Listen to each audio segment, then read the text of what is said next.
নবী আলাইহিস সালাতু ওয়াস সালামের তিনখানা হাদিস আমি পাইলাম। একটা হাদিসের ভিতরে নবী বলেন আল্লাহ পাক যত সৃষ্টি করেছেন কোন সৃষ্টিকে সৃষ্টি করতে হাত ব্যবহার করে নাই। শুধুমাত্র 4টে জিনিস সৃষ্টি করেছেন আল্লাহ পাক হাত দিয়া। কয়টা? 1 নম্বরে আরশ, আল্লাহর আরশে আজিম তৈরি করেছেন আল্লাহ হাত দিয়া। 2 নম্বরে আল্লাহর কলম তৈরি করেছেন হাত দিয়া। 3 নম্বরে জান্নাত ও আদন, 8টা জান্নাতের ভিতরে একটা জান্নাতের নাম জান্নাত ও আদন। এই জান্নাতে আদন তৈরি করেছেন আল্লাহ হাত দিয়া। 4র্থ নম্বরে আল্লাহ মানব জাতি তৈরি করেছেন হাত দিয়া। অন্য হাদিসের ভিতরে আল্লাহর নবী বলেন 4টে আল্লাহ সৃষ্টি করেছেন হাত দিয়া। তন্মধ্যে একটা আরশ, আর একটা কলম, আর একটা জান্নাতে আদন না, আর একটা হলো মুসা নবীর কিতাবখানা লিখেছিলেন আল্লাহ হাত দিয়া, তাওরাত শরীফ। 4র্থ নম্বরে আল্লাহ পাক মানব জাতি তৈরি করেছেন হাত দিয়া। 3য় হাদিসের ভিতরে নবী বলেন না, কোনো কিছু বানাইতে আল্লাহ হাত ব্যবহার করে নাই। সব কিছু সৃষ্টি করেছেন, বড় থেকে বড়, ছোট থেকে ছোট, যত যা কিছু চোখের সামনে দেখো আর না দেখো বান্দা, সব কিছু তৈরি করেছেন আল্লাহ পাক রব্বুল আলামিন কোন মেশিন দিয়া। কি মেশিন? কোন মেশিন। কোন মেশিন চেনেন? ওই ফার্নিচারের দোকানে কাঠ বানায়। সূরা ইয়াসিনের দোকানের কোন মেশিন? কন্যা সুবহানাল্লাহ।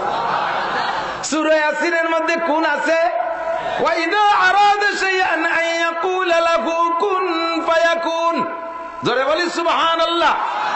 আল্লাহ বলেন ও বান্দা, যা কিছু তৈরি করার ইচ্ছা করি, সৃষ্টি করার ইচ্ছা করি, আমি আল্লাহ ওখানে হাত ব্যবহার করি না। আমি শুধু কুন বলি। কাপনুন পেশ কুন মানে হয়ে যাও, ফায়াকুন সঙ্গে সঙ্গে হয়ে যায়। আরশ বানাইছি কুন বলিয়া, কলমও তৈরি করেছি কুন বলিয়া, জান্নাত জাহান্নাম কুন বলিয়া, আসমান জমিন কুন বলিয়া, চন্দ্র সূর্য কুন বলিয়া, ফেরেশতা জিন বানাইছি আমি কুন বলিয়া। কোনটা বানাইতে আমি হাত ব্যবহার করি নাই। একমাত্র মানব জাতি তৈরি করতে আমি আল্লাহ হাত ব্যবহার করেছি। সূরা কুরআনে কারীমের ভিতরে আল্লাহ পাক আয়াতের মাধ্যমে সাক্ষী দেন, প্রমাণ করেন। আদম আলাইহিস সালামকে বানানোর পরে সমস্ত ফেরেশতা মণ্ডলী সহ মিস্টার ইবলিসও ছিল তার ভিতরে। আল্লাহ বললেন উসজুদু লি আদম, আমার আদমকে সিজদা করো। ফাসাদাল মালাইকাতু কুল্লুহুম আজমাউন, সমস্ত ফেরেশতারা সঙ্গে সঙ্গে সিজদায় পড়ে গেল। ইল্লা ইবলিস, শুধুমাত্র ইবলিস সিজদা করে নাই। ঠিক না? এবার আল্লাহ তাকে বললেন ক্বালা ইয়া ইবলিস মা মানাকা আন তাসজুদা লিমা খালাকতু বিয়াদাইয়া। ওগো ইবলিস, কোনটা আমি হাত দিয়ে বানাইলাম না, শুধু আদর করে সোহাগ করে আমি এই আদমকে বানাইলাম হাত দিয়া। একে একটা সিজদা দিতে পারলাম। মা মানাকা আন তাসজুদা, কোন কারণে তুই সিজদা দিলি না? কিসে তোরে সিজদার থেকে ঠেকাইলো? লিমা খালাকতু বিয়াদাইয়া, যা তৈরি করেছি আমার দুটো হাত ব্যবহার করে। জোরে বলি সুবহানাল্লাহ। কিভাবে বানাইলেন আল্লাহ? হাত দিয়া। ফেরেশতাদেরকে বললেন মিন আদিমিল আরদ, আদিম মানে চামড়া, আদিম মানে সেখান থেকে আদম শব্দের উৎপত্তি। আদম মানে চামড়া। সারা দুনিয়ার জমিনের চামড়া তুলে নিয়ে আসো, উপরিভাগের মাটি নিয়ে আসো, যতদূর পর্যন্ত কিয়ামতের আগ পর্যন্ত মানব বসতি হবে, মানুষের বিস্তার হবে, এতদূর পর্যন্ত মাটি নিয়া, উপরি মাটি নিয়া আল্লাহ পাকের সামনে পেশ করলেন। জি আল্লাহ, জমিনের চামড়া নিয়ে এসছি। আল্লাহ বললেন খামিরা বানাও, এটাকে সেনে ফেলো, এটাকে মিশিয়ে ফেলো। সমস্ত মাটিকে সেনে চটকায়া মিশাইয়া বললেন আল্লাহ তুমি বানাইবা না, আমরা বানাবো। আল্লাহ বললেন গলার নিচের টুক তোমরা বানাও। সিস্টেম কি আল্লাহ? আল্লাহ বললেন মাঝখানে একটা মেরুদণ্ডের হাড় দাও, এরপরে কয়টা পাশে কয়টা চটা দাও, রিক্সার চটার মতো, রিক্সার ফেরে বাসে না, এরকম লাগাও। এদিকে দুটো হাত দাও, ওদিকে দুটো পা দাও, এখানে এটা দাও, ওখানে উঠা দাও। আল্লাহ যেমন নির্দেশনা দিলেন ফেরেশতারা হুবহু গলার নিচে টুক সেইভাবে বানাইয়া বললেন, আল্লাহ এই যে বানাইলাম কেমন হলো? আল্লাহ কয় ঠিক আছে, ভালোই হয়েছে। আল্লাহ ফেরেশতারা বললেন, আল্লাহ আদম কি মাত্র এতটুক না, এর সাথে আরো কোনো পার্টসপাতি সংযুক্ত হবে? আল্লাহ কয় আরো লাগবে। সে স্পিকার কো, কথা বলবে, সে মুখ কো, কান কো, চক্ষু কো, হেডলাইট কো। কাজী আল্লাহ এটুক তো নাই, তাহলে অতটুকু কি করে মানুষ হয়? এবার বললেন ফেরেশতারা, আল্লাহ এই উপরের টুক কিভাবে বানাইব তুমি বলে দাও। আল্লাহ কয়, ও ফেরেশতারা এইটুক তোমরা বানাইতে পারবা না, তোমরা যতটুক বানাইছো ওর ভিতরে একের সাথে অপরের মিল থাকতে পারে, তাতে কোনো সমস্যা হবে না, ওতে পার্থক্য করার প্রয়োজন নাই, ও জায়গায় একের সাথে অপরের মিল থাকাতে সমস্যা নাই। উপরের যে টুক বানাইতে হবে ওই টুকের ভিতরে কোটি কোটি মডেলিং আছে, একে টাইমে পৃথিবীতে 1000 কোটি মানুষ থাকবে, একজনের চেহারার সাথে আর একজনের চেহারায় মিল হবে না, এইরকম মডেলিং তোমরা দিতে পারবা না। সুতরাং গলার উপরের টুক আমি আল্লাহর হাত দিয়ে বানাইতে হবে।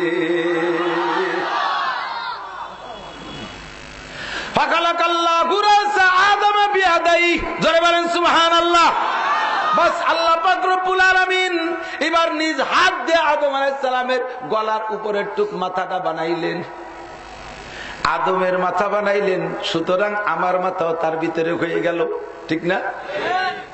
হিন্দু বলো, বুদ্ধ বলো, খ্রিস্টান বলো, আস্তিক বলো, নাস্তিক বলো, মুসলমান বলো, যত মানুষ দুনিয়ায় জন্ম নিয়েছে আর কিয়ামত পর্যন্ত জন্ম নেবে, সমস্ত মানুষের গলার উপরের টুক তৈরি করেন আল্লাহ পাক তার নিজ হাত দিয়া।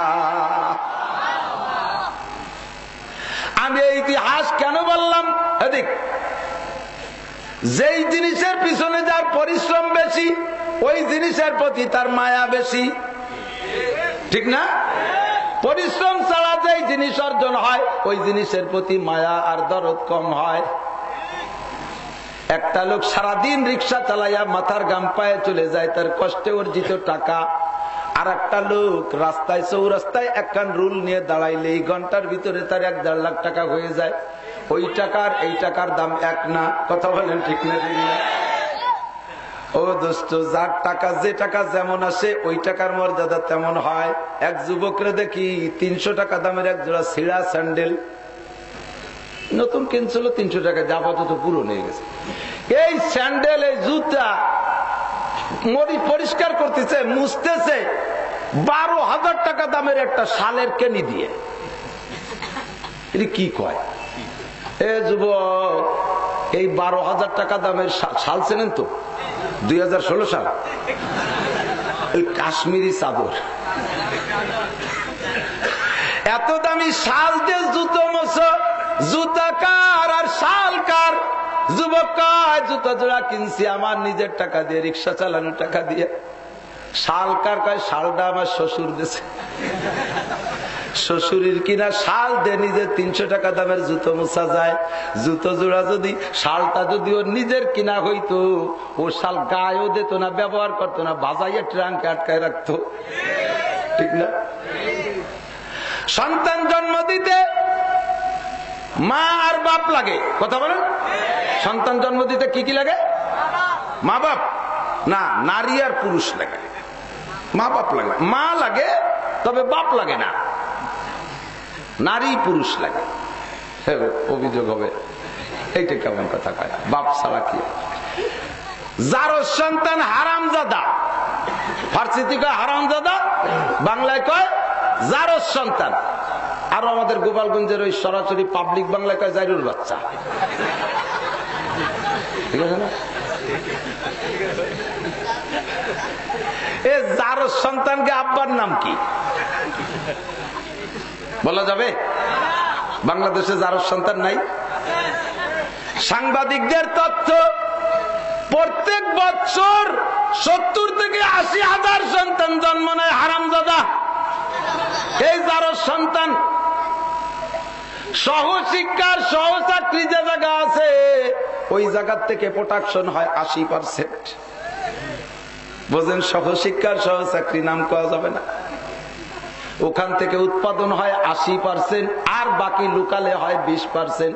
টোটাল মিলে 70 থেকে 80,000 হারামজাদা জারুর সন্তান, জারুর বাচ্চা পয়দা হয় বাংলাদেশে।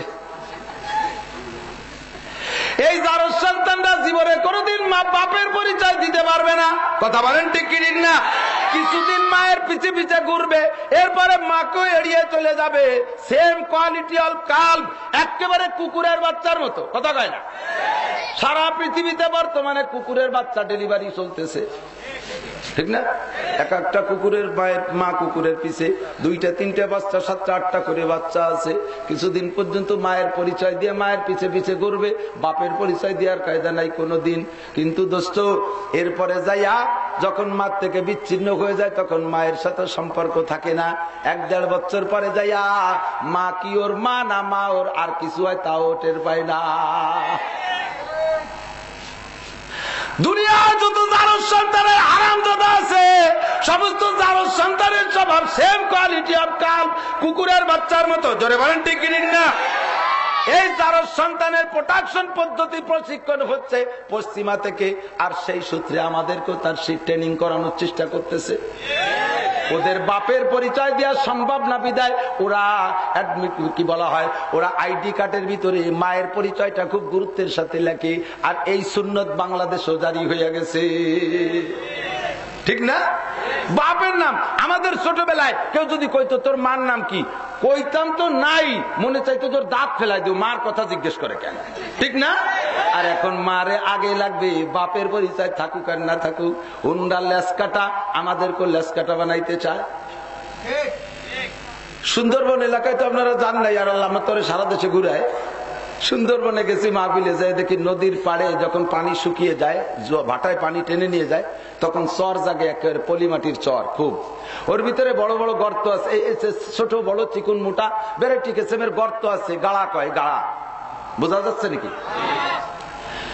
এত গাড়ার ভিতরে মাছ, ওরা কয় না না এসব কাঁকড়ার গাড়া। কিসের গর্ত? কাঁকড়ার গর্ত।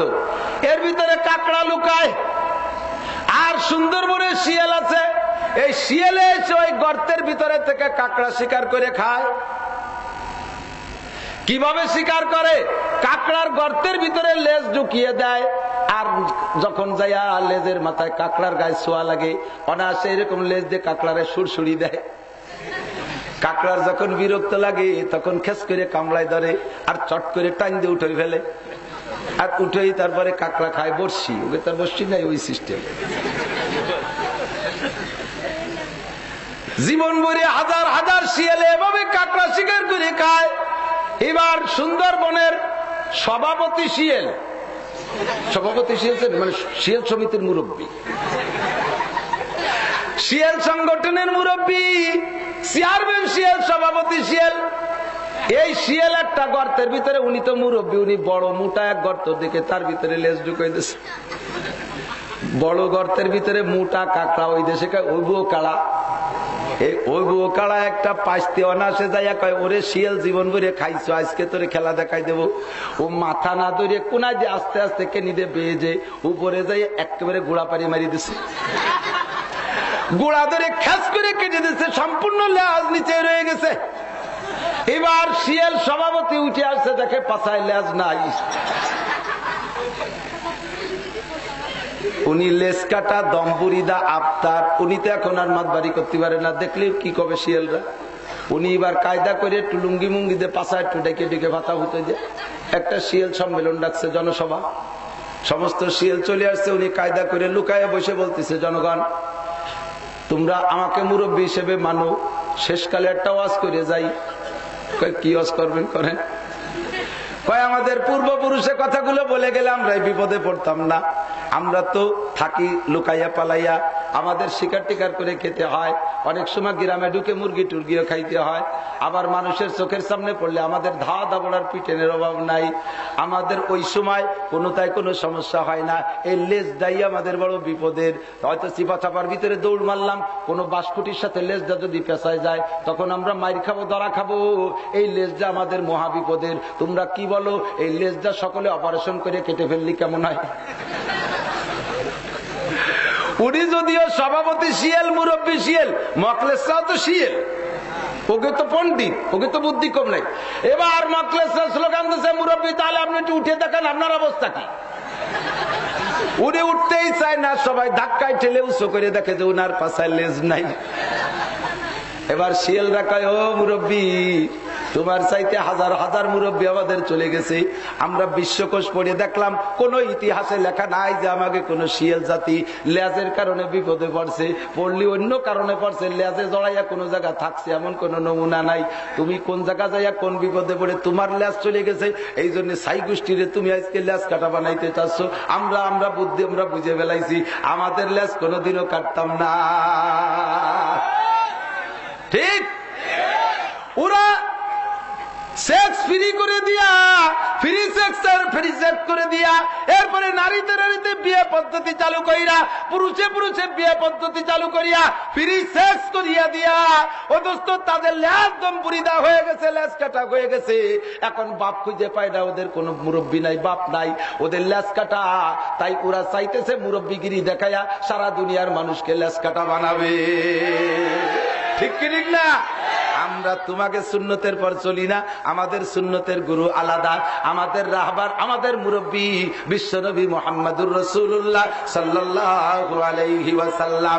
আমার নবী সম্পর্কে আল্লাহ বলেন, ইন্না আতাইনাকাল কাউসার ফাসাল্লি লিরাব্বিকা ওয়ানহার ইন্না শানিয়াকা হুয়াল আবতার। ওগো নবী, আপনারে তারা লেজ কাটা মনে করে, আপনাকে রাখবো কিয়ামত পর্যন্ত স্থায়ী করে। লেজ কাটা থাকবে আবু জাহেল, লেজ কাটা থাকবে আবু লাহাব, লেজ কাটা থাকবে ফিরাউন, লেজ কাটা থাকবে নমরুদ, হামান, সাদ্দাদ, উবাই বিন খালদ। জোরে বলেন ঠিক কি ঠিক না? তাদের নাম নেওয়ার মতো কেউ থাকবে না। দুনিয়ায় কত কাফের, কোন একটা কাফের আবু জাহেলের নামে ছেলে মেয়েদের নাম রাখে না? রাখে? বাংলাদেশে কোন হিন্দু ছেলের নাম কি আবু জাহেল আছে? আবু লাহাব, উতবা, সাইবা, ওলীদ ইবনে মুগীরা, ফিরাউন, নমরুদ, হামান, কারুন, সাদ্দাদ, কোন কাফেরের নাম পর্যন্ত রাখে না। এমন নাম কাটা, নেস কাটা। জোরে বলেন ঠিক কি ঠিক না? আল্লাহু আকবার। আমার নবীর নামে নাম মুহাম্মদ নামে হাজারো মানুষ আছে না নাই? লক্ষ লক্ষ মানুষ আছে। ঠিক কি ঠিক না? আল্লাহু আকবার। এই লেজ কাটা হারামজাদা জারস সন্তানদের কোন আব্বার পরিচয় দেওয়ার কায়দা নাই। ঠিক? তাহলে সন্তান জন্ম দিতে নারী আর পুরুষ লাগে, পরিচয় আব্বা মার থাকুক আর না থাকুক, তবে নারী আর পুরুষের মিলন ছাড়া সন্তান হয় না। ও দোস্ত, তো বৈধ সন্তানের জন্য লাগবে বৈধ আব্বা মা। সন্তানের পিছনে মায়ের পরিশ্রম বেশি না বাপের? বাপের কোনো পরিশ্রমই নাই, সম্পূর্ণ পরিশ্রম মায়ের। কথা বলেন ঠিক? আল্লাহু আকবার। 10 মাস 10 দিন পেটে গর্ভ ধারণ করে রাখে মায়ে। যেদিন থেকে মারা গর্ভ ধারণ করে সেই দিন থেকে কয়েক মাস পর্যন্ত মাছের গন্ধ নাকে আসতে সহ্য করতে পারে না, গোশের গন্ধ সইতে পারে না, পেট পুরে খাইতে পারে না, বমি বমি ভাব, বিশাল একটা অশান্তিতে কাটতে তালে থাকে। ক্রমান্বয়ে দিন যায় আর পেটটা বড় হতে থাকে, আস্তে আস্তে পেটটা পরিপূর্ণ হয়ে যায়। এই পেটে বাচ্চা থাকার কারণে না চিত হয়ে শুইতে পারে, না কাত হয়ে শুইতে পারে, না উবুর হয়ে শুইতে পারে, পেট পুরে খাইতেও পারে না, কোনো অবস্থায় শান্তি পায় না। কথা বলেন ঠিক কি ঠিক না? এ জায়গা অল্প একটু ওয়াজ করে যাই দোস্ত, আমরা পুরুষরা যদি কোনোদিন খাওয়া চারটে বেশি হয়ে যায়, পেটটা একটু বড় হয়ে যায়, তাড়াতাড়ি কি খাইলে পেট ছোট হবে সেই জন্য উঠে পড়ে লাগি, কোনো তাই কাজ হয় না। লাস্টে যাইয়া দোকানদারে কয়, জিরে পানি আছে নাকি? জিরে পানি হজমের গুরু। অ্যান্টাসিড খাও, প্লাস খাও, মাইনাস খাও। আরে জিরে পানি খাইয়া তোমার পেটটা আধা ঘন্টার ভিতরে ছোট হয়। আর মহিলারা গর্ভবতী হইলে কোন পানি খাইলে পেটটা ছোট হয়? কোনো তাই ছোট হয় না, দিন দিন খালি বড় হইতে থাকে, কত কষ্ট তাকে সহ্য করা লাগে। এই হলো গর্ভের যন্ত্রণা। 2 নম্বর যন্ত্রণা তার ডেলিভারি যন্ত্রণা। আল্লাহু আকবার। একজন পুরুষের জীবনে এই দুনিয়ায় মানুষ, পুরুষ জাতির যত পরিশ্রমের কাজ আছে তার ভিতরে সবচেয়ে পরিশ্রমের কাজ যেটা আপনাদের নজরে আছে কিনা জানি না, আমার জরিপে যেটা ধরা পড়েছে, সমিলের ভিতরে সমিলে কাঠ পাড়ে, এই সমিল মিস্ত্রি যে এর পরিশ্রমটা আমার কাছে সবচাইতে দৈহিক পরিশ্রমের দিক দিয়ে বেশি মনে হয়। 50 সেফটি একটা গাছ টেবিলের উপরে উঠাইয়া পেট দিয়ে ঠেলে কিভাবে গাছটারে ফেড়ে ফেলতেছে, কঠিন পরিশ্রমের কাজ। এই রকম পরিশ্রমের কাজ 100 বছর যদি কোনো লোক করে, ওই লোকটার 100 বছরের পরিশ্রমকে একত্রিত করলে যেই পরিমাণ কষ্ট হয়, একজন মহিলা প্রথম সন্তানটাকে নিয়মতান্ত্রিক ভাবে নরমাল ডেলিভারি দিতে তার চাইতে বেশি কষ্ট হয়।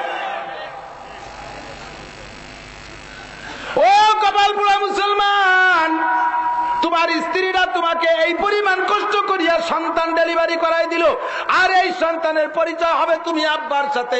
জিজ্ঞেস করলে বলে জামালের ছেলে, কামালের ছেলে, জরিনের ছেলে, সকিনের ছেলে বলে না, বাপের সাথে পরিচয় দেয়। কষ্ট সম্পূর্ণ পরিশ্রম হইল মার, আর সন্তানটার নিসবত হবে তোমার সাথে। টাকা কামাই করে এনে দিতে হবে আব্বার কাছে, সবকিছু বাপের সাথে সম্পৃক্ত। জোরে বলেন ঠিক কি ঠিক না? তাহলে তুমি কপাল পোড়া মুসলমান, কেন সেই বউটার উপরে কথায় কথায় টর্চারিং করো, কথায় কথায় তাকে জুলুম করো, অত্যাচার করো, বছরে বছরে তাকে যৌতুকের সিগন্যাল দাও, যৌতুক না দিলে বউরেও তালাক দিবা, বোর মারও তালাক দিবা, এইভাবে তুমি বারবার বাজে কথা বলতে থাকো। তোর মতো বেয়াকুব আর বেয়াদব হইতে পারে না। জালেম, ঠিক কিনা? আল্লাহু আকবার। এরপরে ডেলিভারি যন্ত্রণা মায়ের 3 নম্বর যায়া 2.5 বছর দুধের মাধ্যমে রক্ত মাংস চুষে খাইতেছি আমরা মায়ের, ঠিক না ঠিক না? বাপের কোন জায়গা চাটলি কি 1 ফুট দুধ বেরোবে? কোন জায়গা চাটা দিলি কি 1 ফুট দুধ? গা চাটলি গাবের গন্ধ পায়, ঠিক না? বাপের কোন জায়গা থেকে 1 ফুটা দুধ বের হয় না। 2.5 বছরে কি পরিমাণ দুধ খেয়েছ? নিয়মতান্ত্রিক যদি কোনো বাচ্চা ফিডার না খায় আর মায়ের দুধ খেয়ে বেঁচে থাকে, অন্য কোনো বাড়তি খানা না খায়, তাহলে একটা বাচ্চায় 1 বছরে তার মায়ের থেকে 18 মণ দুধ খায়। 2 বছরে 36 মণ, 2.5 বছরে 40 মণ দুধ। 40 মণ দুধ কিনে দেখছো কয় টাকা লাগে? আল্লাহ, 40 মণ দুধ ওই মহিলা তোমার বাচ্চারে খাওয়াইলো। 40 মণ দুধ তো তার দেহে আগে সঞ্চার করা লেগেছে। তুমিও যে ভাত খাও, মাছ খাও, গোশ খাও, তোমার বউও তাই খায়। তোমার কোন জায়গা থেকে 1 ফোঁটা দুধ বের হয় না। মহিলার ভিতর থেকে আল্লাহ 40 মণ দুধ দিয়েছে। এই জন্য শরীয়তের বিধান কি জানেন? মাদের দায়িত্ব শুধু বাচ্চাকে ডেলিভারি করে বের করে দেওয়া। এবার বাচ্চারে দুধ খাওয়ানোর দায়িত্ব কিন্তু বাপের, মায়ের কিন্তু দুধের দায়িত্ব না।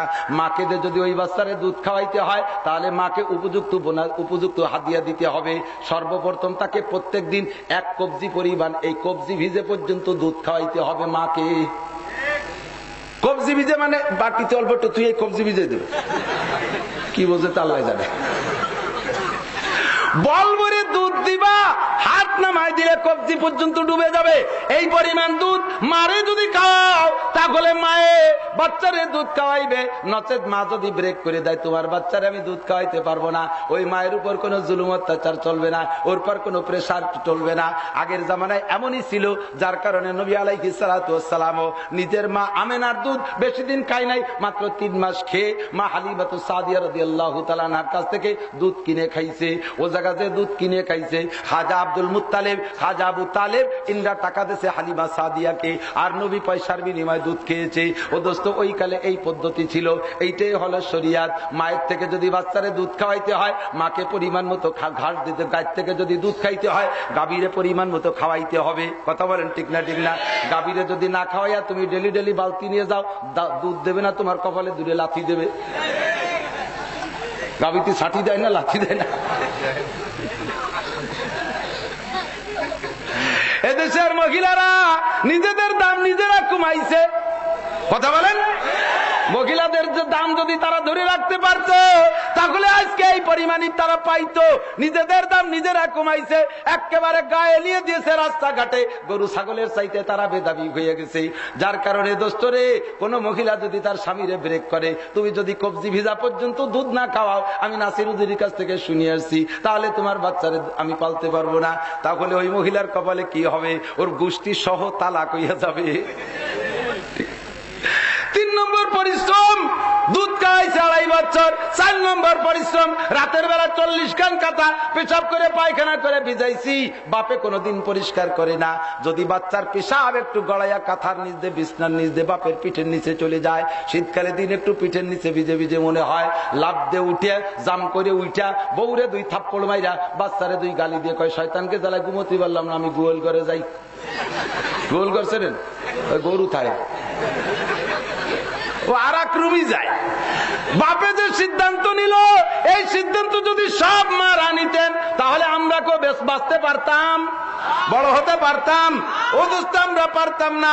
তাহলে এত কঠিন কঠিন পরিশ্রম মায়ে করেছে, আল্লাহু আকবার পরান করে ঘুমাইতে পারে নাই। এর কারণে সন্তানের প্রতি বাপের চাইতে মায়ের দরদ বেশি, ঠিক না? ফাঁকে একটা মাসালা বলে যাই, যদিও মায়ের দরদ বেশি সন্তানের প্রতি, কিন্তু সন্তানের ভূমিকা আবার দুই রকম। ভালোবাসা থাকবে মায়ের সাথে 3 গুণ, বাপের সাথে ভালোবাসা থাকবে 1 গুণ। 4 ভাগের 1 ভাগ, 1/4, 4-1, ঠিক না? বাপে ভালোবাসা পাবে 25%, মায়ে পাবে 75%। বাপে পাবে 4 ভাগের 1 ভাগ, আর মায়ে পাবে 3 ভাগ। একথা সত্য, কিন্তু শ্রদ্ধা আবার ভিন্ন জিনিস। শহরের গ্রামের থেকে বহুত ভাইরা শহরে এসে বসবাস করো, এই এদিক তাকান না কেন, বহুত ভাইরা গ্রামের থেকে শহরে এসে চাকরি বাকরি ব্যবসা বাণিজ্য কইরা শহরে বাসা নিয়ে থাকে, আছে না?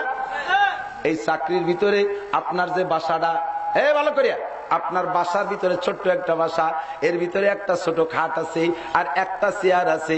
যেহেতু আপনি একা ব্যাচেলার থাকেন, একটা সিট, একটা খাট আর একটা চেয়ার আছে। আপনাকে দেখার জন্য আপনার আব্বা মা 2 জন আসছে, আব্বা মা 2 জন আসছে। এই 2 আব্বা মা ভিতরে ঢুকার পরে সন্তানে কাকে কোন জায়গা বসাবে, চেয়ারে কাকে বসাবে আর খাটের পর কাকে বসাবে, এইটা একটু বোঝার বিষয়। ও দোস্ত রে, খাটের চাইতে চেয়ার হলো সম্মানের আসন। চেয়ার সম্মানের আসন। এই সম্মানের আসনে বসাইবা আব্বাকে, আর খাটে বসাবা মাকে। আব্বার মর্যাদা ওই দিক দিয়ে বেশি, তারে চেয়ার দিবা। আর খাটে বসাবা মাকে, ভালোবাসা আবার 3 গুণ দিবা মাকে। মায়ের কাছে বৈশা মাকে পাজা করে কোলের সাথে জড়িয়ে ধরে কপালে একটা চুমো খাবা, কপালটা হাত দিয়ে মালিশ করে দিবা, মাথায় একটু হাত মালিশ করবা, মুখের উপর দিয়ে হাত বুলাইবা। ভালোবাসা দিবা মাকে, শ্রদ্ধা দিবা আব্বাকে, চেয়ার দিবা বাপকে, খাটে বসাবা মাকে। এইটা হলো প্রসেসার পদ্ধতি, ঠিক না? চলে যাই গোড়ার দিকে। তাহলে সন্তানের প্রতি ভালোবাসা কার বেশি? কারণ পরিশ্রম বেশি মায়ের।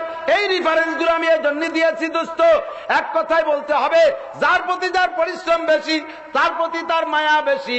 গোটা সৃষ্টিকে সৃষ্টি করতে আল্লাহ পাক হাত ব্যবহার করে নাই, শুধু মানুষকে বানাইতে আল্লাহ হাত ব্যবহার করেছে। এই জন্য আরশ কুরসি লৌহ কলম আসমান জমিন চন্দ্র সূর্য ফেরেশতা মণ্ডলী সব ধ্বংস হয়ে গেলে আল্লাহর কোনো কষ্ট লাগবে না, সবকিছু ধ্বংস হয়ে যাবে কিয়ামতের দিন। ইল্লা ওয়াজহুল্লাহ, একমাত্র আল্লাহ ছাড়া কিয়ামতে আর কেউ থাকবে না। জোরে বলেন ঠিক কি ঠিক না? ও দোস্ত, আল্লাহ পাক রব্বুল আলামিন বলেন, ও মানুষ, তোদেরকে আমি হাত দিয়ে বানাইছি, তোদের পিছনে আমার মায়া বেশি, দরদ বেশি, যার কারণে তোদেরকে বাঁচানোর জন্য আমি আল্লাহ অনেক অনেক পথ ব্যবহার করেছি, অনেক সহজ পথ ব্যবহার করেছি, অনেক সহজ পথ অবলম্বন করেছি।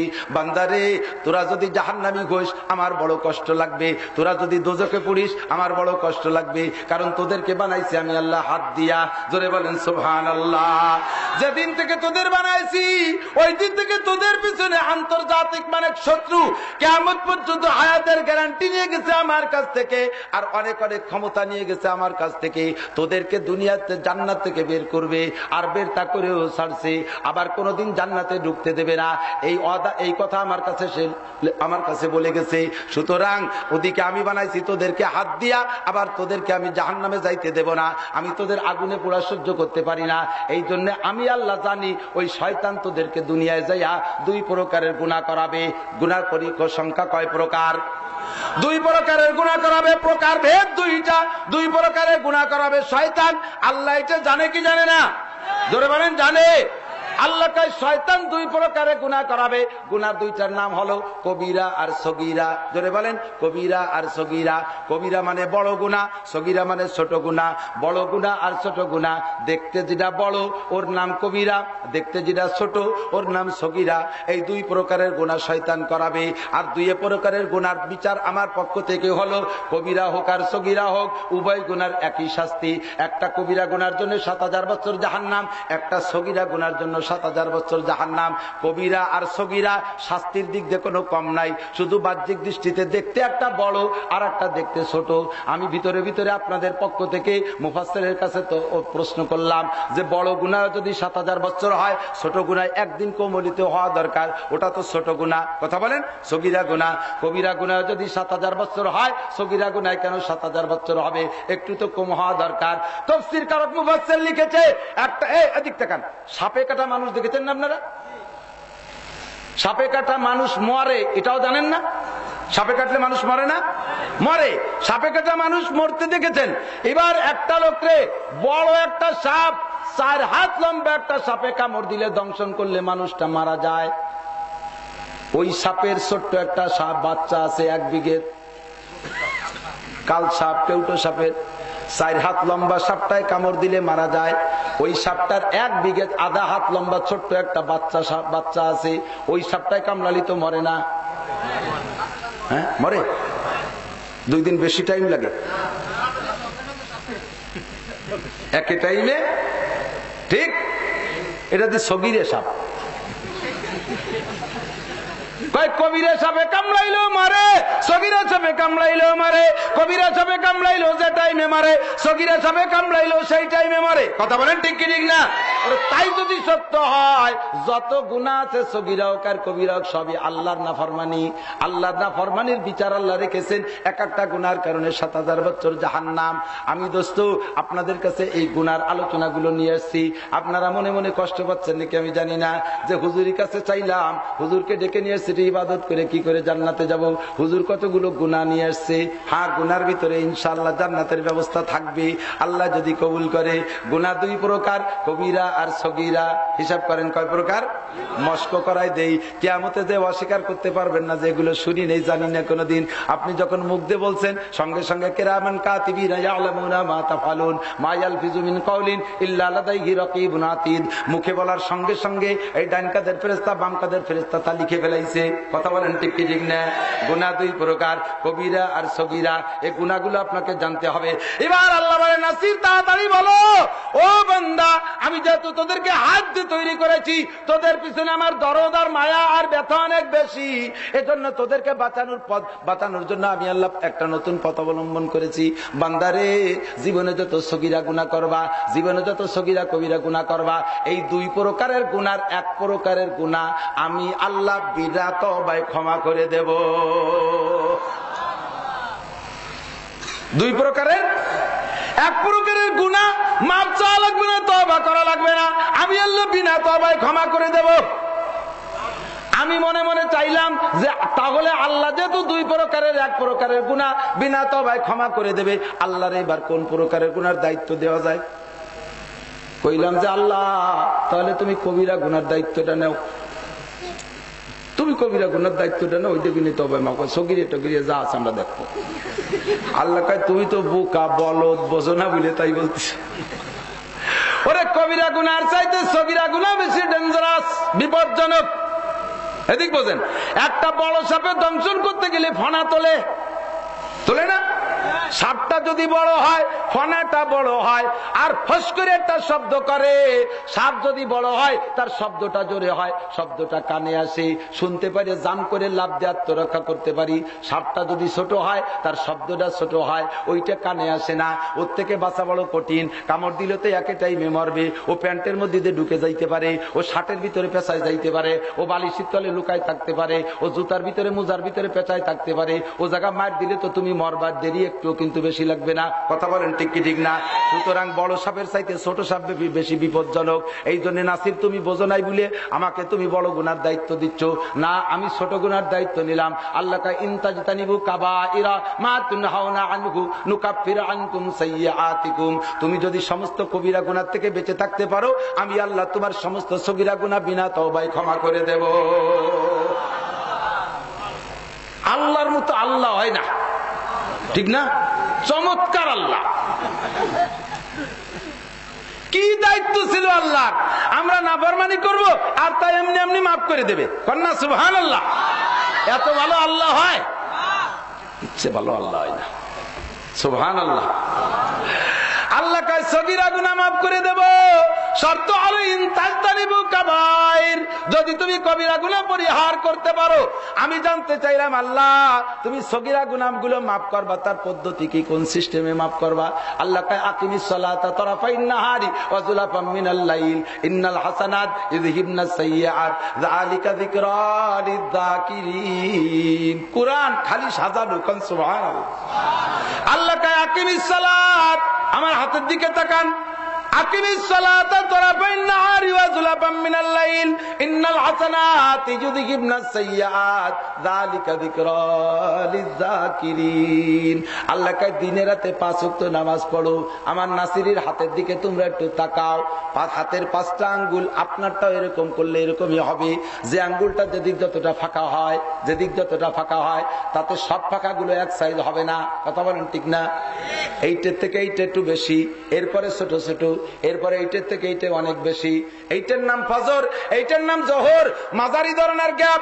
জোহর থেকে আসর, আসর থেকে মাগরিব, মাগরিব থেকে ঈশা, ছোট্ট ছোট্ট গ্যাপ। এবার ঈশার পরে সারা রাতের একটা লম্বা গ্যাপের পরে ফজর।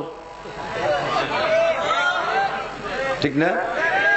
আমার বানানো গল্প নয়। ক্বালা মুহাম্মাদুর রাসূলুল্লাহ সাল্লাল্লাহু আলাইহি ওয়াসাল্লাম as-সালাওয়াতুল খামস ওয়াল জুমআতু ইলাল জুমআহ ওয়া রমাদানু ইলা রমাদান মুকাফফিরাতুম মা বাইনাহুন্না ইযা জানাবাল কাবায়ের। নবী আলাইহিস সালাম বলেন, যে ব্যক্তি 5 ওয়াক্ত নামাজ পড়বে, আঙ্গুলের ফাঁকে ফাঁকে গ্যাপের সিস্টেম যেমন, নামাজের ওয়াক্তের মাঝে দূরত্বের সিস্টেমও এরকমই। যেই 2 ওয়াক্ত নামাজ পড়ার কারণে 2 নামাজের মাঝখানে যত সগীরা গুনাহ হবে, ও বান্দা সমস্ত সগীরা গুনাহ 5 ওয়াক্ত নামাজে হজম করিয়া ফেলে। 2 নামাজের মাঝখানে কোন সগীরা গুনাহ বান্দার আমলনামায় থাকে না, সিস্টেম এমনই রকম। এরপরে নবী বলেন আল জুমআতু ইলাল জুমআহ, 2 জুমার মাঝখানে কয় দিন? মিথ্যে কথা। হ্যাঁ, এবার ঠিক আছে। আপনারা খালি দোষ দেন, হুজুরি হুজুরি মিল নাই, দেখলেন নিজেকে মধ্যে মিল নাই। এ হুজুর এক ফতোয়া দেয়, হুজুর আর এক ফতোয়া দেয়। হুজুরে তো দুনিয়ার ফতোয়া দেয়, এত ফতোয়ার ভিতরে একটু পেশ পড়াই সব এর জীবন বইরে দেখতেছেন 7 দিনই সপ্তাহ, তা 2 শুক্রবারের মাঝখানে 6 দিন, তা কয়ে ফেললেন তো 7 দিন। এরপরে ঠিক হয়েছেন, ঠিক না? দিনে রাতে নামাজ কয় ওয়াক্ত? কথা বলতে হবে, কয় ওয়াক্ত? খামসু সালাওয়াতিন ইত্তারা। এই আয়াতের ভিতরে বলছে আকিমিস সালাত তারাফাইন নাহার যুলাফাম মিনাল লাইল ইন্নাল হাসানাত। এই আয়াতের ভিতরে আল্লাহ বলেন 5 ওয়াক্ত নামাজ কয় ওয়াক্ত? এবার সবাই একমতে জবাব দেবেন, ইখতিলাফ করতে পারবেন না। খালি আমার হুজুরকে দোষ, হুজুরি হুজুরি মিল নাই। এই জ্বালায় একদল হুজুরকে বটে চোখেই দেখতে পারে না। এক আল্লাহ, এক রসুল, এক কোরআন, এক হাদিস, তারপর হুজুরকে মধ্যে এত দরকার। হিন্দুকে মধ্যে তো ইখতিলাফ নাই, হিন্দুকে মধ্যে তো মতানৈক্য নাই, ওকে মধ্যে তো মশলা নিয়ে কোনো জয় ঝামেলা নাই। হুজুরকে মশলার ভিতরে ঝামেলা, কথা করেন না? এই অভিযোগ আপনারা করেন কি করেন না? আমরা অভিযুক্ত, ঠিক আছে মেনে নিলাম। আপনারা অভিযোগ মুক্ত একটা জবাব দেন। বলেন তো, নামাজ দিনে রাতে 5 ওয়াক্তের ভিতরে দিনে কয় ওয়াক্ত আর রাত্রে কয় ওয়াক্ত? একমতে জবাব দিতে হবে। দিনে দিনে ঠিক, রাত্রে আবার ভাবে কম। 5 সেকেন্ড সুযোগ দিলাম। দিনে 3 ওয়াক্ত, রাত্রে দেখছেন 2 রকম কইছেন। জীবন ভরে দিন রাত কতটুকরে কয় তা চেনেন, কতটুকুর নাম দিন আর কতটুকুর নাম রাত তা চেনেন। মুসলমান নামাজও পড়েন দিনে রাতে 5 ওয়াক্ত, আমরা হুজুর দিনে মোটে 1 ওয়াক্ত। এবার আরো কায়দা হয়ে গেছে। 3 নম্বর ইখতিলাফ, ইমাম 3 জন হলো, 4 ইমাম হতে হবে তো। আবু হানিফা, শাফি, ইমাম মালিক, কেবল 3 ইমাম হচ্ছে। সামনের পর দিন, সামনের পর রাত, জীবন ভরে দেখতেছি। এরপরে 5 ওয়াক্ত নামাজে ভাগ করতে পারলেন না, 3 রকম হয়ে গেল। আপনাদের এই 3 রকম হওয়াটা সহি, ইমামরা এরকম 2-3 রকম হয়ে গেছে এই জায়গায়। অতএব অভিযোগ থেকে ব্যাকে আসেন যে হুজুররা যে ইখতিলাফ করে, মতানৈক্য করে, এটা সঠিক, এ সম্ভব। কষ্ট হচ্ছে? অপ্রয়োজনীয় বলতেছি নাকি আবার? এদিকে আসেন। দিনে যারা কয় 2 ওয়াক্ত, তাদের দাবি কি?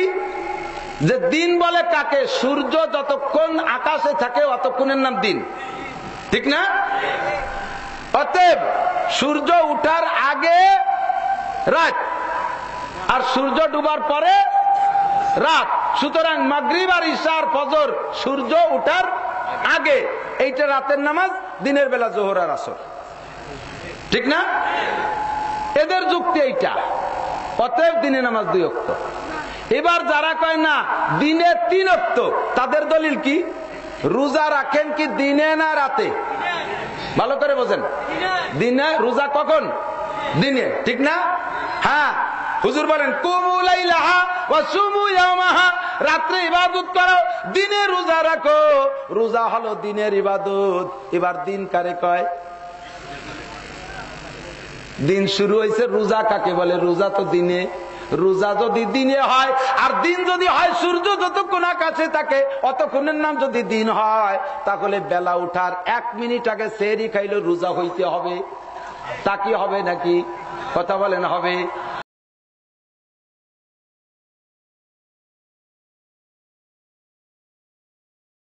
হুকুম। অতএব ফজরের নামাজ দিনের মধ্যে। এই সূত্রে দোস্ত দিনে নামাজ 3 ওয়াক্ত। দুইটাই ঠিক। এর কারণেই ইখতিলাফ ঠিক, মতানৈক্য ঠিক। মতানৈক্যের পর কোন অভিযোগ চলবে না। আমি আর একটু কয়ে নেই, এদিক বোঝা যাচ্ছে তো? উলামায়ে কিরামের ইখতিলাফ। বাপে মাঠে ওই বিলির ভিতরে, মাঠের ভিতরে হাল চাষ করতে গেছে, বাড়ি ছাড়া 4 কিলোমিটার দূরে, গরু দিয়ে হাল চাষ। এই শিক্ষিত জনতা মনে রেখেন, ডেলি ডেলি পেঁয়াজ ফেলাবেন না। কঠিন কঠিন একটা আইনে হুজুরকে জিজ্ঞেস করে, হুজুর বলেন তো ইব্রাহিম আলাইহিস সালামের দাদির নাম কি? বলে এই শয়তান, ও কি কবরে জিজ্ঞেস করবে? ফুলসিরাতে জিজ্ঞেস হবে? ইব্রাহিম আলাইহিস সালামের দাদির নাম নামাজে পড়া লাগে? শয়তান। এ তোর দাদির নাম কি? কয়তো হুজুর দাঁড়ান, আব্বার কাছ থেকে শুনিয়ে এসে। আমি দাঁড়াতে পারবো না, কয়ে যেতে হবে। হয়তো আপনারও কোয়া লাগবে না, নিজে আটকে গেছে। ফাও কথা, বাজে কথা বাদ দাও। উলামায়ে কিরাম বসে নাই, এরা জীবনটা শেষ করতেছে এর পিছনে। দুনিয়ার কোন সার্টিফিকেটের ফিকির করে না, দুনিয়া কামাই করার ধান্দা করে না, দুনিয়ার ইনকামের পিছনে ফিকির করে না। গোটা জিন্দেগি কোরআন হাদিসের ভিতরে গাড়তেছে দোস্তরে। উন্ডা বসে নাই, উন্ডা এ নিয়ে ফিকিরি আছে। এ জায়গা আপনাদের ফতোয়া দেওয়ার বিষয় না, ফতোয়া দেবে উন্ডা। কথা বলেন ঠিক কি ঠিক না? আল্লাহু আকবার। বাপে বিলির ভিতরে হাল চাষ করতে গেছে, চৈত্র মাসে দিন, শুকনো জমি, একেবারে সারা গায়ে ধুলো ধুলো মাখায় গেছে, বালু বালু হয়ে গেছে। এবার বাপে হাল চাষ করে বাড়ি আসছে, জুমার দিন। বাড়ি এসে গরু নিয়ে ঢুকার পরে দেখে মসজিদ, বাড়ির পাশে মসজিদ, মসজিদে সানিয়া দান শুরু হয়ে গেছে। ইমাম সাহেব মেম্বারে বসা, মুয়াজ্জিন খুতবা দান দিচ্ছে। ওই দেখে বাপের আর হুঁশ নাই। আরে হাল ছেড়ে দিয়ে, গরুরে ছেড়ে দিয়ে কয়, ডাক মারছে, পানি দে। কি কয়? এই ছেলে পানি দে। পানি চাইছে আব্বাই, কি চাইছে কথা বলেন? বাপের ডাক দিয়েছে, পানি দে। পানি দে বললে 3 ছেলেতে পানি নিয়ে আসছে। বাপের 3টে ছেলে, এক ছেলে বালতি ভরে মগ নিয়ে আসছে, আর এক ছেলে জগ ভরে গ্লাস নিয়ে আসছে, আর এক ছেলে বদনা ভরে পানি নিয়ে আসছে। 3 ছেলেতে 3 রকম পানি আনার পরে বাপে হাতের থেকে বদনাটা নিয়া অজু বানাইয়া গামছা দিয়ে গাটাকে একটা ঝাড়া দিয়া কোনো মতে একটা জামা গাই দিয়া মসজিদে যে নামাজ পড়ে আসছে। নামাজ পড়ে সেবার 3 ছেলেকে নিয়ে মুজাকারায় বসছে। জিজ্ঞেস করছে, বাবারা তোমরা 3 জনে পানি দিলে 3 রকম কেন? কার যুক্তি কি? যুক্তি যদি সঠিক দিতে পারো তাহলে আমি পুরস্কার দেব তোমাদেরকে। আমার কাছে ভালো একটা পুরস্কার বাজেট হয়েছে আজকে তোমাদের জন্য। বলো কার যুক্তি কি? প্রথম ছেলে বলে, আব্বা হাল চাষ করে আসছেন, সারা গায়ে মাটি ধুলোবালি, জুমার দিন জীবনে কোনোদিন আপনারে গোসল করা ছাড়া মসজিদে যাইতে দেখি নাই, আর আজকে তো সারা গায়ে ধুলোবালি, এই অবস্থায় কোনো মতে মসজিদে যাওয়া যাবে না। তাই আমি দ্রুত গোসলের পানি নিয়ে আসছি, 2 মগ গায়ে আব্বার গায়ে ঢেলে দিয়া কোনো মতে গোসলটা করায় মসজিদে পাঠাইতে পারি। এই জন্য আমি আব্বা আপনার জন্য বালতি ভরে মগ নিয়ে আসছি। এই ছেলেটার যুক্তি সঠিক না বেঠিক? ঠিক না? দ্বিতীয় ছেলে কয়, তুমি জগ ভরে গিলাস নিয়ে আসছো কেন? কয়, আব্বা আপনি যেভাবে পানি বলে ডাক দিয়েছেন আমার মনে হয় আমার আব্বা পানির জ্বালায় মারা যাবে। বেঁচে থাকলে নামাজ আজ না পড়ুক কাল পড়তে পারবে, জুমো না পড়ুক জোহর পড়লে চলবে, কিন্তু বাপরে আগে পানি খায় বাঁচাতে হবে। তাই আব্বা আমি দৌড়ই যে আপনার জন্য খাবার পানি নিয়ে আসছি। এর যুক্তি সঠিক না বেঠিক? ঠিক আছে না? 3 নম্বর ছেলে কয়, আব্বা আমি দেখলাম মসজিদে খুতবার আযান চলতেছে, এই মুহূর্তে গোসল করতে গেলে আব্বা জুমা ফেল করবে, এখন গোসল করার দরকার নাই। 2 নম্বরে এতক্ষণ যখন বাপ বেঁচে আছে পানির জ্বালায় বাপ মারা যাবে না। বাপরে তো দেখছি চৈত্র মাসে হাল চাষ করছে, তারপরে রোজা রাখছে, সেই বাপ মাত্র এই কয়েক মিনিটের জন্য হয়তো বা পানির জন্য মারা যাবে না। কোনো মতে অজু বানায় বাপরে মসজিদে দিতে পারি যাতে জুমোটা কোনো মতে ভাগে পায়, তাই আমি বদনাই করে পানি নিয়ে এসেছি। এর যুক্তিও সঠিক কি সঠিক না?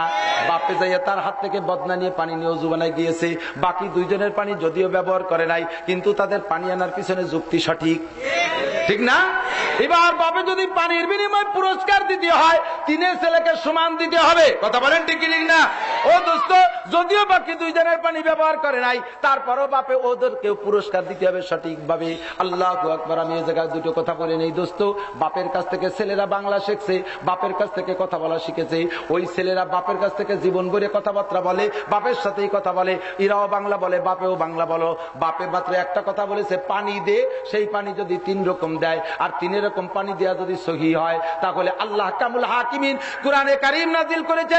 কোনদিন স্টেজে বসে তাফসীর আমার গলা বসে গেল, কোনদিন আল্লাহ তাফসীর করে বুঝাই দিয়ে যায় নাই। এই এক একটা আয়াতের ভিতরে 100, 200, 500 রকমের বুঝ থাকতে পারে, যে যেমন মুফাসসির সে যেমন বুঝতে পারে। কথা বলেন সম্ভব কিনা? ও দোস্ত রে, এই জন্য ও জায়গা অভিযোগ করার দরকার নাই। এবার দোস্ত, এই 3 রকম বুঝের ভিতরে ফাঁকে আবার একটা খেলা হয়ে গেছে। যদিও 3 জনের যুক্তি সঠিক, বাপে পানি নেছে কিন্তু বদনাওয়ালার পানি,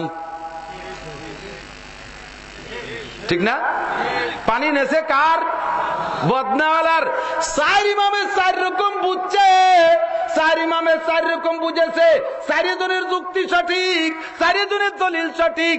তবে দোস্ত, আল্লাহ পাক রব্বুল আলামিন অধিকাংশ ক্ষেত্রে দেখা গেছে আবু হানিফার কাছ থেকে বদনা নেছে, আবু হানিফার বদনা আল্লাহ বেশি নেছে। ওনারটা বেশি যুক্তিযুক্ত, ওনারটা বেশি প্রয়োজন সাপেক্ষ।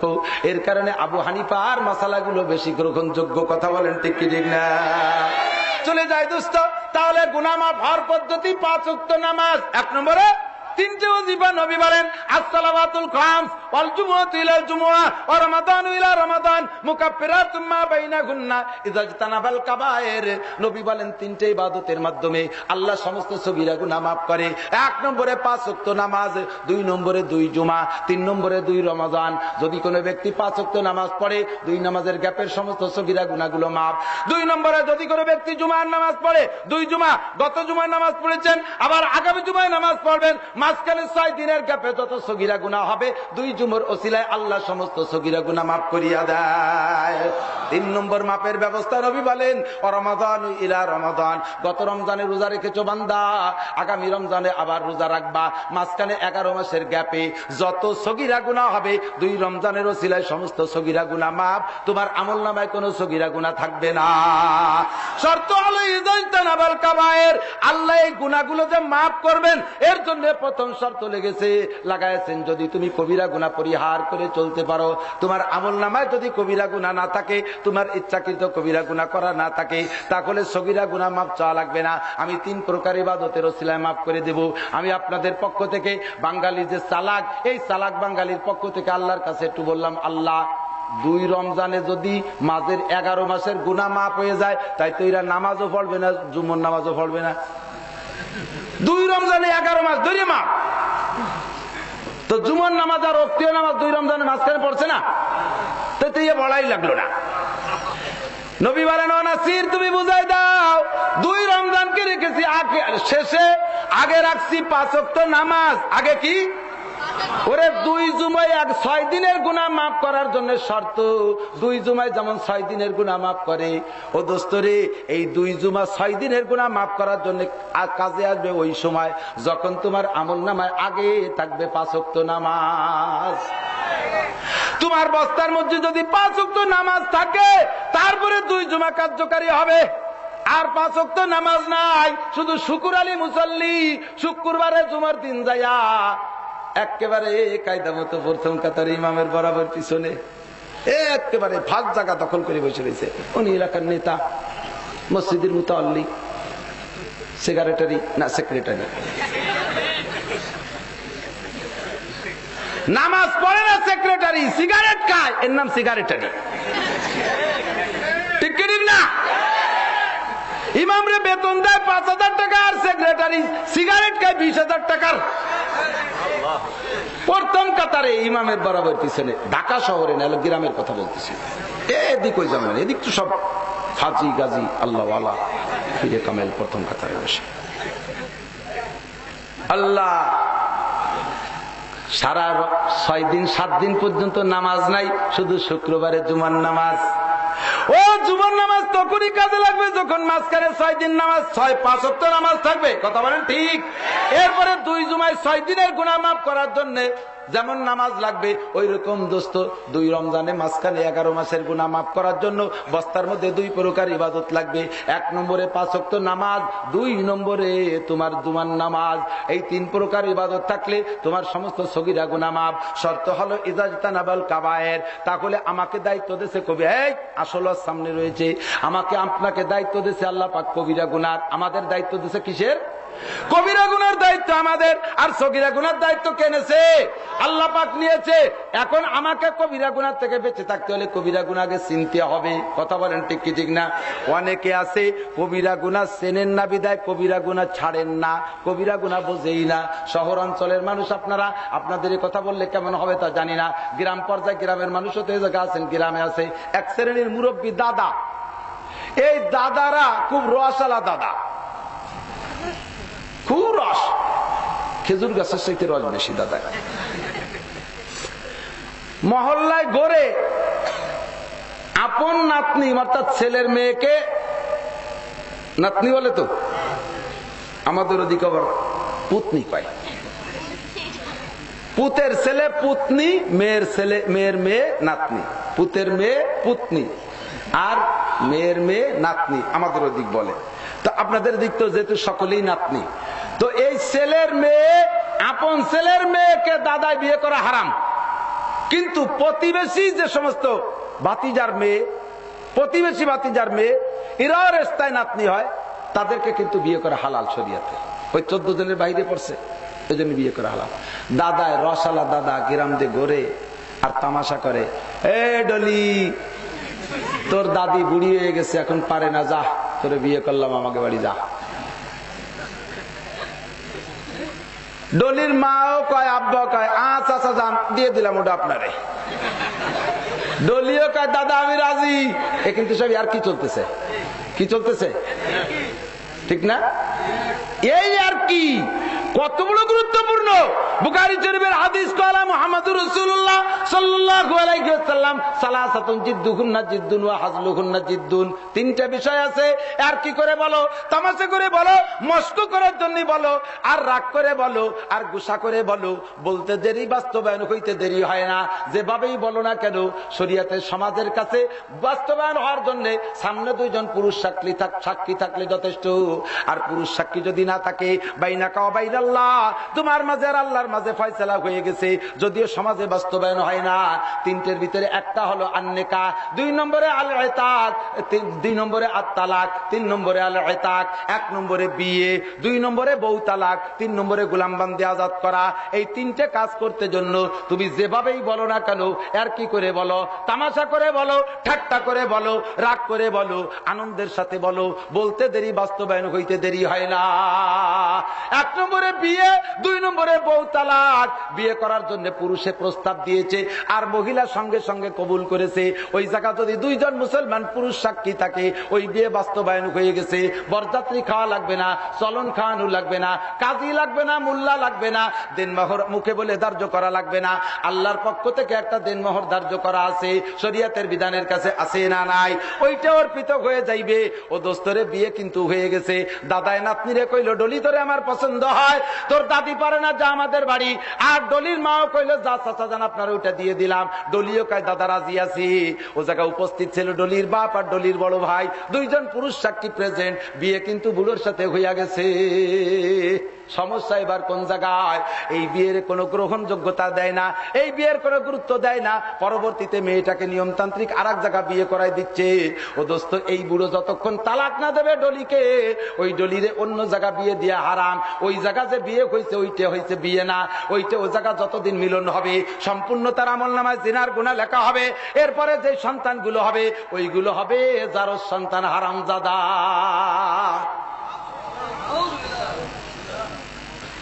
ফতোয়া শুনলি বুড়োর রস শুকোয় গুড় হয়ে যাবে। রস এবার বুড়োর কাছ থেকে তালাক দেওয়া রাখতে গেলে এবার বুড়োর কইলাম না যে রস গুড় হবে। অথচ স্বামী স্ত্রী বিবাহের পরে যদি ন্যূনতম এতটুক টাইম, যেই টাইমের ভিতরে দুইজন স্বামী স্ত্রী সুলভ আচরণ করতে পারে, এতটুক টাইম যদি স্বামী স্ত্রী দুইজন নির্জনতার সুযোগ পায়, তাহলে ওর পরে যদি ওই পুরুষে মহিলাকে তালাক দেয়, এই পুরুষের উপরে পূর্ণ দেন মোহর ফরজ ওয়াজিব হয়ে গেছে এবং 3 মাস 13 দিনের খোরপোশ দেওয়া ওয়াজিব। আর যদি বাসর করার আগে, ওই নির্জনতা অবলম্বন করার আগে যদি মুখে মুখে আবার তালাক দিয়ে দেয়, তাহলে এখানে দেন মোহর পূর্ণ দেয়া লাগবে না, অর্ধেক টাকা দেয়া লাগবে। এই বুড়ো পাড়া ভরে গ্রাম ভরে ঘুরে ঘুরিয়া নাতনিকে যে এরকম রসে রসে বিয়ে করে, আর এই সব জায়গা থেকে যদি বুড়োর কাছ থেকে তালাক দিয়াইয়া টাকা আদায় করা হয়, তাহলে বুড়োর রস সব গুড় হইয়া যাবে। কথা বলেন ঠিক কি ঠিক না? এই সমস্যা আছে না নাই? এরপরে গ্রাম্য দুলোবাইরা প্রতিবেশী শালীদের সাথে এমন আচরণ করে থাকে, এইরকম বিয়ে শালীদের সাথে পাড়ায় পাড়ায় করে বেড়াইতেছে। এই বিয়ে থেকে তালাক না করানো পর্যন্ত ওই শালীর অন্য জায়গা বিয়ে দিয়া হারাম। সালাসাতুন জিদ্দুকুন্না জিদ্দুন ওয়া হাজলুকুন্না জিদ্দুন। 1 নম্বরে আন্নেকা, 2 নম্বরে তালাক। মস্কারি করে তালাক দেয়, মস্ক করার জন্য। আচ্ছা বসো, তোমারে দেখি মানসি তালাক দেয়, তা কিরকম দেয় আমি একটু তোমারে কই, তুমি একটু শোনো। এই কইতে যে যদি বউ রে কান তোমারে 3 তালাক দিলাম, তাও তালাক হইয়া যাবে। রাগ করে বলো, তামাশা করে বলো, আর কি করে বলো, যেভাবে বলো তালাক হইয়া যাইবে। 3 নম্বরে গোলাম বান্দি আজাদ করা, ওইটা বাংলাদেশের সাবজেক্ট বলার দরকার নাই। এই জন্য দোস্তরে কবিরা গুনাহ জানতে হবে, মানতে হলে জানতে হয়। কথা বলেন ঠিক না ঠিক না? 100 কবিরা গুনাহ আপনাদের জন্য নিয়ে আসছি। আমার বাড়ি গোপালগঞ্জ, প্রধানমন্ত্রীর দেশের মানুষ আমি, দায়িত্ব ছিল ও জায়গা থেকে 2-5 মণ মিষ্টি এনে আপনাকে দিয়া, তা আমি আনতে পারিনি। আনছি কয়টা কবিরা গুনাহ? 100 কবিরা গুনাহ নিয়েছি। 100 কবিরা গুনাহ। ইনতাজতারিবু কাবায়ের, ওদিকে ইবাদতে সগীরা গুনাহ মাফ। আমি 100 কবিরা গুনাহ চিনাই দেব। এই কবিরা গুনাহ পরিহার করে চলতে পারলে ও দোস্তরে দুনিয়ার 5 মণ মিষ্টি আপনাদের খাই কি করব? এমন জান্নাতের মিষ্টি খাইবেন, জান্নাতের ব্যাপারে সার্টিফিকেট দিয়ে দিতে পারবো যে এই জান্নাতের ভিতরে তাজরি মিন তাহতিহাল আনহারু খালিদিনা ফিহা আবাদা। মধুর একটা নদী হবে, দুধের একটা নদী হবে, পানির একটা নদী হবে, শরবতের নদী হবে। 72 জন স্ত্রী পাবা প্রথম দিন। এরপরে জান্নাতের ভিতরে প্রত্যেক মাসে একটা বাজার মিলবে, ওই বাজারের নাম হবে বউ বাজার। জান্নাতের ভিতরে বাজারের নাম কি? খুশিও নয় তোমরা যুবকরা? সুবহানাল্লাহ আসতে হলো যে এ বউ বাজার বুকার দল টের বাইরে। এ ঢাকার ওই পান্থপথের বউ বাজার ও না, এ বউ বাজার হলো এখানে খালি বউ কিনতে পাওয়া যায়, তবে টাকা লাগে না। টাকা তো আগে পাঠাই দিছি। কি টাকা? 5 ওয়াক্ত নামাজের টাকা, রোজার টাকা, হজের টাকা, যাকাতের টাকা, ফরজের টাকা, ওয়াজিবের টাকা, সুন্নতের টাকা। দুনিয়া যত নেকি করেছো আল্লাহর কাছে তোমার অ্যাকাউন্টে সব জমা আছে, ওখান থেকে আল্লাহ মাইনাস করবে আর তোমাকে দিতে থাকবে। প্রত্যেক মাসে বউ বাজারে যায়া এক একজন পুরুষে 1000 করে বিয়ে করবে। জোরে কয় না সুবহানাল্লাহ? কি কমে গেল নাকি যে সুবহানাল্লাহ আসতে কয়? প্রথম দিন 72টা, এরপরে মাসে মাসে 1000। আরে সুবহানাল্লাহ। না ভয় পাচ্ছেন যে অত বউ নিয়ে আবার বাড়ি থাকতে পারি না? বাড়ি আমার এক চাচার 2 বউ, তাই চাচা বাড়ি ঢুকতে পারে না 12 মাস কাল তবলিগি থায়। এই ভয় পাচ্ছে ওরা। ওই বউরা আবার গান গায়, নাহনুল খালেদাতু ফালা নাবিদু নাহনুর রাদিয়াতু ফালা নাসকাতু নাহনুল খালেদাতু ফালা নাবিদু নাহনুন নাইমাতু ফালা নাবআসু নাহনুর রাদিয়াতু ফালা নাসকাতু তুবা লিমান কানা লানা ওয়া কুন্না লাহু। আমরা জীবনে কোনদিন ঝগড়া বাঁধাই না, আমরা জীবনে কোনদিন গঞ্জাম করি না, আমরা কোনদিন প্রসাদনীর বিষয় নিয়ে গঞ্জাম করি না, আমরা কোনটা নিয়ে ঝগড়া করি না। চিরকাল আপনার সন্তুষ্ট, আপনি আমাদের পর সন্তুষ্ট। ও জায়গা বউ নিয়ে গঞ্জাম হবে না। মাসে মাসে 1000 বিয়ে করবি, তারপরেও কোনো সমস্যা হবে না। জোরে বলি সুবহানাল্লাহ। এমন জান্নাত পাইবা 100 কবিরা গুনাহ ছাড়তে পারলে। আমি কি বলবো? পারবেন মুখস্থ রাখতে?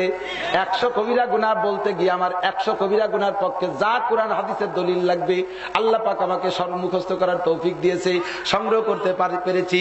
100 কবিরা গুনার বিস্তারিত বর্ণনা দিতে গেলে কোরআন হাদিসের দলিল সহ 100 ঘন্টা টাইম লাগবে। তাহলে মোটামুটি বলা হবে, এতক্ষণ ধৈর্য আপনারও হবে না, আমিও এতক্ষণ পারবো না। মাথায় মাথায় হেডলাইন বলে যাব, খালি আন্ডারলাইন আপনি পড়ে নেবেন,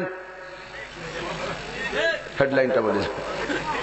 এর ভিতরে আবার আকবরুল কাবায়ের 3টা, বড় 100 কবিরা গুনার ভিতরে শ্রেষ্ঠ কবিরা গুনাহ 3টা। একের ক 100 কবিরা গুনার ভিতরে 3টে কবিরা গুনাহ শ্রেষ্ঠ। 1 নম্বরে শিরিক, 2 নম্বরে কুফর, 3 নম্বরে বিদআত। এদিক নবী বলেন, তোমার বস্তার ভিতরে নামাজ নাই, রোজা নাই, হজ নাই, যাকাত নাই, মদ আছে, গাঁজা আছে, মাগিবাজি, ফাঁকিবাজি, লম্পটি, লুচ্চমি, যত প্রকার গুনাহ সব আছে, কোন প্রকারের নেকি নাই বান্দা। তবে তোমার বস্তার ভিতরে এই 3 প্রকারের গুনাহও নাই। অন্য সব 97টা গুনাহ আছে, 97টা কবিরা গুনাহ তোমার বস্তার ভিতরে দেখা যায় ও বান্দা। আর যত সগীরা গুনাহ সব তোমার বস্তার মধ্যে দেখি, কোন প্রকার নেকি তোমার বস্তার ভিতরে নাই। তবে বান্দারে আর একটা প্লাস পয়েন্ট, তোমার গুনার বস্তার ভিতরে 97 প্রকারের কবিরা গুনাহ আছে, কিন্তু এই বড় 3 প্রকারের কবিরা গুনাহ নাই। ইনতাজতানিবু, আল্লাহ পাক বলেন, ইন্নাল্লাহা লা ইয়াগফিরু আন ইউশরাকা বিহি ওয়া ইয়াগফিরু মা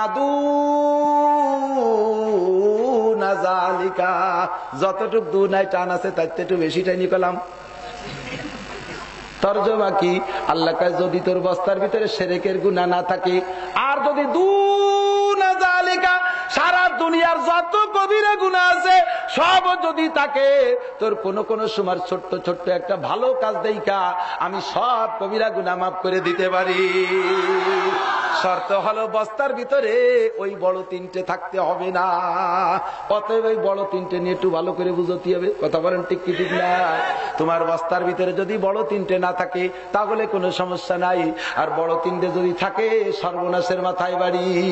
1 নম্বরে শিরিক। কথা বলেন ঠিক কি ঠিক না? যেমন ছোট্ট একটা কথা বলি, এই মাদ্রাসার ছাত্র বাজারে গিয়েছে, স্থানীয় যুবক ছেলেটারে দেইখা মুখখান বেজার, মলিন মলিন বাপ দেখে তার কাছে ডেকে নেছে, দাদু তোমার বাড়ি কোথায়? এমনি ভিতরে অনেক কষ্ট, মা ছেড়ে আসছে, বাপ ছেড়ে আসছে, ছোট্ট ছোট্ট ভাই বোনের জন্য তার ভিতরটা জ্বলিয়া যাইতেছে। রাত্রে শুয়ে বিছানে বালিশ ভিজেই ফেলে কান্দে। হঠাৎ করে কাইদে উঠছে। আবেশ হুজুর জিজ্ঞেস করে, ও জামাল উদ্দিন কাঁদো কেন? হুজুর স্বপ্নে দেখলাম আমার ছোট বোনটা পানিতে পড়ে মরে গেছে। এমনি খালি খালি ছোট পোলাপান যা কল্পনা করে তাই দেখে। এই জ্বালা ভিতরে মা বাপ ভাই বোন কেউ নাই, ওদিকে বোর্ডিং এ খানা খায় মাত্র 2 ওয়াক্ত,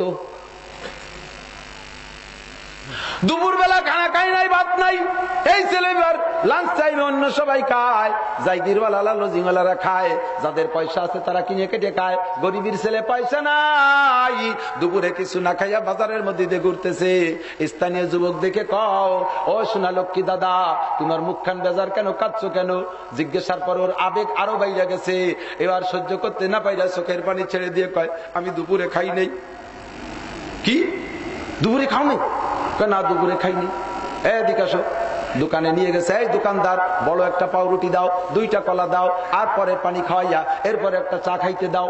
ছেলেটা 2টা রুটি, 2টা কলা, 1টা রুটি খাইয়া 1 গ্লাস পানি খাইলে পেটটা ভরে গেছে। এখন চেহারার ভিতরে হাসি ফুটছে। আমার আল্লাহ কামুল হাকিমিন বলেন, বান্দা তুই আজকে যা করছিস আমার বান্দা, তুই যদি এখন মারা যাস তোর বিগত যত অন্যায় আছে আমার তালবি আলিমের মাথায় হাত দিয়েছিস আমি সব মাফ কইরা দিলাম। আমি এখানে তালবি আলিমদের রেফারেন্স দিয়েছি, আমার কাছে দলিল অন্য একটা হাদিস, বুখারী শরীফের হাদিস। আল্লাহর নবী বলেন, আমি মেরাজে গিয়ে জান্নাতের ভিতরে একটা মহিলাকে জান্নাতের বড় নাজ ও নিয়ামতে বিজড়িত দেখলাম। জিব্রাইলকে বললাম, জিব্রাইল এই মহিলাটা এত সুখে আছে, এই মহিলাটা কে, কোন জায়গার? জিব্রাইলকে, হুজুর এই মহিলাটা একটা ইহুদি মহিলা ছিল। এরপরে ঘটনা কি ভেস্তে আসলো কি কইরা? মহিলাটা বলতেছে, জিব্রাইল বলতেছে, হুজুর এইটা হযরত মুসা আলাইহিস সালামের উম্মতের ভিতরে ইহুদি মহিলা, তবে চরিত্র বড় খারাপ ছিল, রাতের বেলা নাইট ক্লাবে রাত কাটাইতো, মদ খাইতো, গাঁজা খাইতো, মহিলা জিনা করে পয়সা কামাই করতো। রাতের শেষ দিক যাইয়া অপকর্ম করিয়া এরপরে মদ খাইয়া বেহুশ হয়ে পড়ে রইছে। একদিন ঘুম থেকে উঠছে, সেখান থেকে হুশ ফিরে আসছে বেলা 10টা 11টা, প্রায় দুপুর টাইমে মরুভূমির ভিতর দিয়া। এবার ওই নাইট ক্লাব থেকে নিজের বাসার দিকে যাইতেছে। মরুভূমির ভিতরে দেখে একটা ইন্দারা কূপ। ওই ইন্দারা কূপের কাছে একটা কুকুর আইসা জিব্বে বের কইরা পানির জ্বালায় একবার কূপের ভিতরে লাফ দিয়ে পড়তে চায়, আবার অনেক নিচে পানি দেখে ব্যাক করে, কিন্তু তার জিব্বে রস নাই। দেখবেন যত কুকুর দেশে দৌড়াদৌড়ি করে জিব্বে বের করে দৌড়ায় কুত্তগুলো, ঠিক না? লক্ষ্য করে দেখেছেন কুকুরের জিব্বেতে কিন্তু টপ টপ করে পানি পড়ে। আর প্রাণী জগতে যেই প্রাণীর জিব্বে যত রস, ওই প্রাণী তত লোভী হয়। যার জিব্বে যত রস সে তত, এই জন্য কুকুর লোভী বেশি। মানুষের ভিতরেও আছে ওইরকম, কের রস বেশি কের কম। একজনের সামনে তেঁতুল খালিও তার কোন রকম থাকে না, আর একজনের সামনে যদি একখান বিস্কুট খায় তাও কোনো কোনো ডকছে, জিব্বে মানে রস সামলাই পাচ্ছে না। কথা বলেন ঠিক না? কুকুরের জিব্বে রস বেশি, কুকুর লোভী বেশি। ওই কুত্তাটার জিব্বে কোনো রস নাই, এক ফুটা পানিও পড়ে না, জাম করে পড়তে চায়। বেশ্যা মহিলা দেখলো হয়তো কুকুরটার বড় পিপাসা লেগেছে, নিচের দিক তাকায় দেখে পানি অনেক নিচে, পাশে কোনো বালতি নাই, কোনো ব্যবস্থা নাই। নিজের পায়ে ছিল চামড়ার মোজা, গায়ের থেকে উলনাটা খুলিয়া ওই চামড়ার মোজাকে উলনার কেনিতে বাইদা নিচে ছেড়ে দিয়ে 2 মোজা পানি উঠাইয়া কুত্তটাকে পান করাইছে। কুত্তরা খুশিতে হাসতে হাসতে চলে গেছে। জিবরিল কয়, হুজুর ওই মহিলার কোনো আমল নাই, শুধুমাত্র কুকুররে পানি খাওয়াইছে, আল্লাহ তারে মাফ কইরা দিয়েছে। ও দোস্ত, একটা কুকুররে পানি খাইলে যদি মাফ পাইতে পারে, বনি ইসরাইলের খুদি মহিলা, আল্লাহর নবীর মেহমান, কোরআনের ধারক বাহক তারা, সিনা ভরা কোরআন আছে, ওরে পাউরুটি আর কলা খাওয়াইলে এই ওসিলায় যুবকের গুনাহ আল্লাহ মাফ করে দিতে পারে কি পারে না? শর্ত যুবক, তোমার বস্তার ভিতরে শিরকের গুনাহ থাকতে পারবে না, কুফরের গুনাহ থাকতে পারবে না, বেদাতের গুনাহ থাকতে পারবে না, অন্য যত গুনাহ আছে সেটার ব্যাপার আল্লাহ বুঝবে। আল্লাহ কোরআনে কারিমের ভিতরে বলেন, ইন্নাল্লাহা লা ইয়াগফিরু আইয়ুশরাকা বিহি ওয়া ইয়াগফিরু মা দুনা যালিকা। একমাত্র শিরকের গুনাহ করিস না বান্দা, কুফরের গুনাহ করিস না বান্দা, হাদিসের দ্বারা বলে বেদাতের গুনাহ করিস না বান্দা, আর যত গুনাহ করছিস সব আমি যে কোনো ভালো কাজ দেইকা মাফ করে দিতে পারি। অতএব শিরকটা ভালো করে বুঝে নিতে হবে, ঠিক? এদিক নো ডাউট। আমার দিক তাকান। 1 নম্বর ক্ষেপণাস্ত্র শিরিক। শিরিক কাকে বলে? আল্লাহর অস্তিত্বের সাথে কেউ শরীক করা। আল্লাহ যেমন, আল্লাহর সমকোটি আরো কেউ আছে, এটা হলো 1 নম্বর শিরিক। কথা বলেন, আছে কেউ এরকম আছে? যেমন খ্রিস্টানরা বলে ইন্নাল্লাহা সালিসু সালাসা, আল্লাহর ফ্যামিলির সদস্য 3 জন, একজন বুড়ো আল্লাহ, আর একজন মারিয়াম তার স্ত্রী, আর ঈসা আলাইহিস সালাম আল্লাহর ছেলে। জোরে কর নাউজুবিল্লাহ। 3 জনের সমান শক্তি। ওই নির্বোধের দলের যদি বুদ্ধি থাকতো, জীবনে এই কথা বলে টিকে থাকতো না, ওরা আরো আগে তওবা করে ব্যাকে চলে যাইতো। যেদিন হযরত ঈসা আলাইহিস সালামকে ওরা দাবি করে শুলি চড়ায় মেরে ফেলছি, ওই দিন থেকে ওদের বোঝা উচিত ছিল আল্লাহ যিনি হয় তিনি কোনোদিন মরে না, তারে মারাও যায় না। কথা বলেন ঠিক না? ঠিক না? মারিয়াম মারা গেল স্বাভাবিক ভাবে, উনি যদি আল্লাহ হইতো, আল্লাহর স্ত্রী হইতো, তাহলে আল্লাহ এইরকম বিধবা হয়ে পড়ে থাকবে, তার বউটা মরে গেল। একই হইতে পারে। ওই দিন তওবা করতো, ঠিক কি ঠিক না? নির্বোধ বোঝে না, আমরা ওই শিরিক করি না। 2 নম্বর শিরিক হলো আল্লাহর গুণের সাথে কেউ শরিক করা। আল্লাহর যে ক্ষমতা আছে, ওই ক্ষমতা আর কি কাহারও আছে? জোর হলো না? জোরে বলেন। আছে। ছেলে দেয় কে? কথা বলেন। মেয়ে দেয় কে? আর আমাদের বাংলাদেশের পিসাবরাও ছেলে মেয়ে দেয়। ইদানিং কানে ছেলে হওয়ার আর একটা নতুন তদবির বেরোয়েছে, আপনারা জানেন কি জানেন? আমি জানি না। গর্ভবতী মহিলা ঘুম থেকে উঠা বাসি চোখে আল্লাহ রসুল কোরআন কিতাব কিচ্ছু দেখার আগে সর্বপ্রথম চোখ খুলিয়া ঘুমের থেকে উঠে দেখবে ক্যালেন্ডারে, বড় ক্যালেন্ডারে ল্যাংটা পোলাপানের ছবি আছে না, ওই একখান জুলোই রেখে ওই দেখলি ওর পেটে যদি মেয়েও থাকে তাও ছেলে হয়ে যাবে। এই একটা সুন্নত ফিরে নতুন আসছে দেশে। আমি আমি সচক্ষে দেখছি, একবারই দেখি যে ওই ঝুলনো তারা নামাজ পড়ে। তা আমি বললাম যে তোরা ইয়া করছো কেন? ও কোয়াই না। তা পাশে একজন কয় ক তা নাহলে কিন্তু আমি কয়ে দেবো। সে আসলে ও কয় যে ভাই যান আগে তো আল্লাহ দুটি মেয়ে দিছে, ফিরে আবার আপনাদের বউ প্রেগনেন্স। তা মহিলারা কইছে যে এই দেখলি ছেলে হয়। আমি কইলাম যে আস্তাগফিরুল্লাহ, তওবার আগে যদি বাঁচতে চাই। ও আমার সাথে তালে তালে তওবা করলো। পরে 2 দিন পর দেয় যে তাই ঝুলনো রয়েছে, তা নামাজ নেই তো। ভাই যান মহিলারা শুনতে চায় না, থাকতেই লাগুক দেখে কি হয়।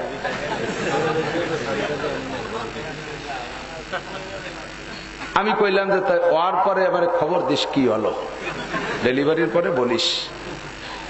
আর কয় না 6-7 মাস পরে দেখা, এই তোকে এবার কি হলো, তো কইলি চলি না। কয় ভাই জান কি কবে, এবার 2টি মেয়ে হয়েছে। তো যা দেখলি তা কো শয়তান, ওই দেখলি তাই হয় নাকি? আস্তাগফিরুল্লাহ। শিরকি আকীদা, কথা বলেন ঠিক? ছেলে দেয় কে? সিদ্দিকা আয়েশা রাদিয়াল্লাহু তাআলা আনহা নবী আলাইহিস সালামকে বলতেছেন, ওগো আল্লাহর নবী, মানব কুলে আমার আব্বাকে সবচাইতে ভালোবাসেন, নারীদের ভিতরে আমাকে সবচাইতে ভালোবাসেন, স্ত্রীদের ভিতরে সবচাইতে আমাকে ভালোবাসেন। নবী গো, এত ভালোবাসার ভিতর দিয়া আপনার একটা সন্তান কেন আমার গর্ভে আসে না? আপনি মারা যাওয়ার পরে যদি আমি বেঁচে থাকি, তাহলে আপনার সন্তানটা আমার কোলে থাকলে দেখে দেখে আমি বেশি তৃপ্তি পাইতাম। কেন একটা সন্তান আপনার থেকে আমার পেটে আসে না? নবী বলেন, ইয়াহাবুলি মাইয়াশা ওয়া ইনাসা ওয়া ইয়াহাবুলি মাইয়াশা উযযুকুর আও ইউযাফিজুকুম যুকরানা ওয়া ইনাসা ওয়া ইয়াজআলুহু হাকীমা। যাকে খুশি ছেলে, যাকে খুশি মেয়ে, আবার কেউ রে ছেলে দে মেয়ে দে জমজ, আবার কেউ রে নিঃসন্তানী বাজা বানাইয়া রাখে। সর্বময় ক্ষমতার মালিক রে আয়েশা তিনি আল্লাহ। আমি নবীর হাতে যদি ছেলে মেয়ে দেওয়ার ক্ষমতা থাকতো, আমার 11টা স্ত্রীর পেটে 11 ডজন ছেলে মেয়ে বানাইতাম। ও আয়েশা, ওই ক্ষমতা আমার হাতে না। আমার নবীর চাইতে বড় পীর দুনিয়ায় আসে নাই। ওই নবী যদি ছেলে মেয়ের জিম্মাদারি না নিতে পারে, আমাদের দেশের বাবার দরবারে গরু দাও, ছাগল দাও, চাউল দাও, ছেলে পার লোভে ও মুসলমান সব পাইকারি দরে মুশরিক হইয়া গেছো।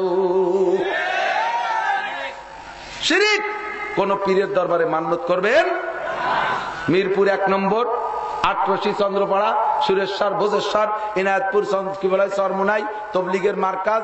রসুলের নামেও যদি কেউ মান্যত করে, ওই লোকটা মুশরিক, 1 নম্বর মুশরিক। নবীর নামে মান্যত করলেও মুশরিক। এই সব জায়গা মান্যত না করে কয় হুজুর মাইনে দেখি তো, অনেকে তো মানে, তা তো হয়। তো তা যদি হয় তোমার সেই বিশ্বাস, তো না, এত মানতে মেলা খরচ হয়। তুমি ওই ঠাকুর বাড়ি মন্দিরে একটা শুকর মানো, তাও তোমার ছেলে হবে। কোন পীরের মাজারে মান্যত করা, ঠাকুর বাড়ির মন্দিরে শুকর মানার পরিমাণ গুনাহ। এমনকি রসুলের রোজা, রসুলের নামে যদি কেউ মান্যত করো, তাও শুকর মানার মতো গুনাহ হবে। ও দোস্ত, এগুলো সব শিরিক। কোন ইবাদতে তোরে জান্নাতে নিতে পারবে না। নবীর নামে কোনো মান্যত হবে না। মান্যত হবে কার নামে? আরো জোরে কার নামে? মুসলমান শাহজালালের গজার মাছে খাওয়াইতে যায়, বায়েজিদ বুস্তামির কচ্ছপরে খাওয়াইতে যায়, কানজাহান আলীর কুমিরে খাওয়াইতে যায়। আরে ওই জায়গা না খাওয়াইয়া এগুলো খাবি তোর আব্বারে। তোর আব্বার চাইতে বড় পীর দুনিয়ায় কেউ নাই বর্তমানে। তোর মায়ের চাইতে বড় পীর কেউ নাই। কথা বলেন ঠিক কি ঠিক না? মারে না খাওয়াইয়া খাজা বাবারে খাওয়াস, মারে টাকা না দিয়া বাবারে টাকা দিস, তোরা সব এক চাইটা মুশরিক। আল্লাহ কয় লা তুশরিক বিল্লাহ ইন্নাশ শিরকা লাযুলমুন আযীম। শিরিক করবি না, এটা সবচাইতে বড় জুলুম। আরো গোপন কিছু শিরিক আছে, কিছু গোপন শিরিক। নদীতে যখন যায়, আল্লাহ কয় ফাইযা রাকিবু ফিল ফুলকি দাউল্লাহ মুখলিসিনা লাহুদ্দিন ফালাম্মা নাজ্জাকুম ইলাল বাররি ইযা হুম ইউশরিকুন। পদ্মা নদীতে যারা মাঝে মধ্যে ঢুকেছেন, নৌকায় লঞ্চে যান, যখন বিশাল ভাগে ঝড় আর ঢেউ আসে, ওই সময় কি জিহ্বায় পানি থাকে? ফাইদা রাকিবু ফিল ফুলকি দাউল্লাহ মুখলিসিন। ওই সময় ইখলাসের সাথে আল্লাহ ছাড়া কির কথা মনে থাকে না। প্রেম গল্প সব বাতাসে উড়িয়ে চলে যায়, সব বাদ। আল্লাহ কোরআন বলে একটা ডাক দেয় আল্লাহ। যখন আল্লাহ ডাক শুনিয়ে, আল্লাহ সরল প্রাণ, আল্লাহকে এই শয়তান গুলো আগে যা করছে ওকে একটু সুবনি দেয়, তাক পায় না, ডাক দিয়েছে আল্লাহ মহব্বতের সাথে, যা কিনারে নিয়ে যা। যখন পাড়ে চলে গেছে ইজাহুম ইউশরিকুন, এই সময় শিরিক করা শুরু করছে। কায়দা মতো সাড়েং, যা চমৎকার সাড়েং। আর এই ইঞ্জিনের দ্বারা যিনি ছিল উনিও কম না। এগুলো সব শিরিক, এগুলো সব কি শিরিক। খাওয়ায় শেখ হাসিনা, খালেদা জিয়া, এরশাদ সাহেব, ব্যারাক, অ্যাডামস, কারিতাস, এরা কেউ খাওয়ায়, এগুলো সব শিরিক। বাড়ির থেকে বেরোনোর সময় কোনটায় যদি একটু হোঁচট খায়, বাধা লাগছে, যাত্রা ভালো না, যাসনি, বাধা লাগছে, এটাও শিরিক। হোঁচট খাইলে যদি বাধা হয়, এতে যদি যাওয়া না যায়, এক যুবক ওর মার কাছ থেকে মশলা শিখছে যে কোন আটা দিলি বাধা খালি যাইতে রে, ওর আইছে কায়দা মতো পায়খানা, এমন পায়খানা আসছে আর সামলাতে পারতেছে না, বাথরুম আবার বাইরে অ্যাটাচ না। এখন বদনা ভরে পানি নিয়ে আগের থেকে লুঙ্গির কেনি ধরে উঁচু দৌড়েছে। ওর একই টেনশন যে আল্লাহ গেটে যায় যেন না দেখি যে ভিতরে কেউ বসা, তালি সর্বনাশ, তালি আর লুঙ্গি টেকলো না। ও দরজার দিক তাকাইতে তাকাইতে হাঁটতেছে, নিচে যে ইট রয়েছে একখান তাও খেয়াল নাই, 3-4 হাত দূরে থাকতে ইটি লাগছে হোসর, বাধা খাইছেন তো সামনে যাওয়া যাবে না।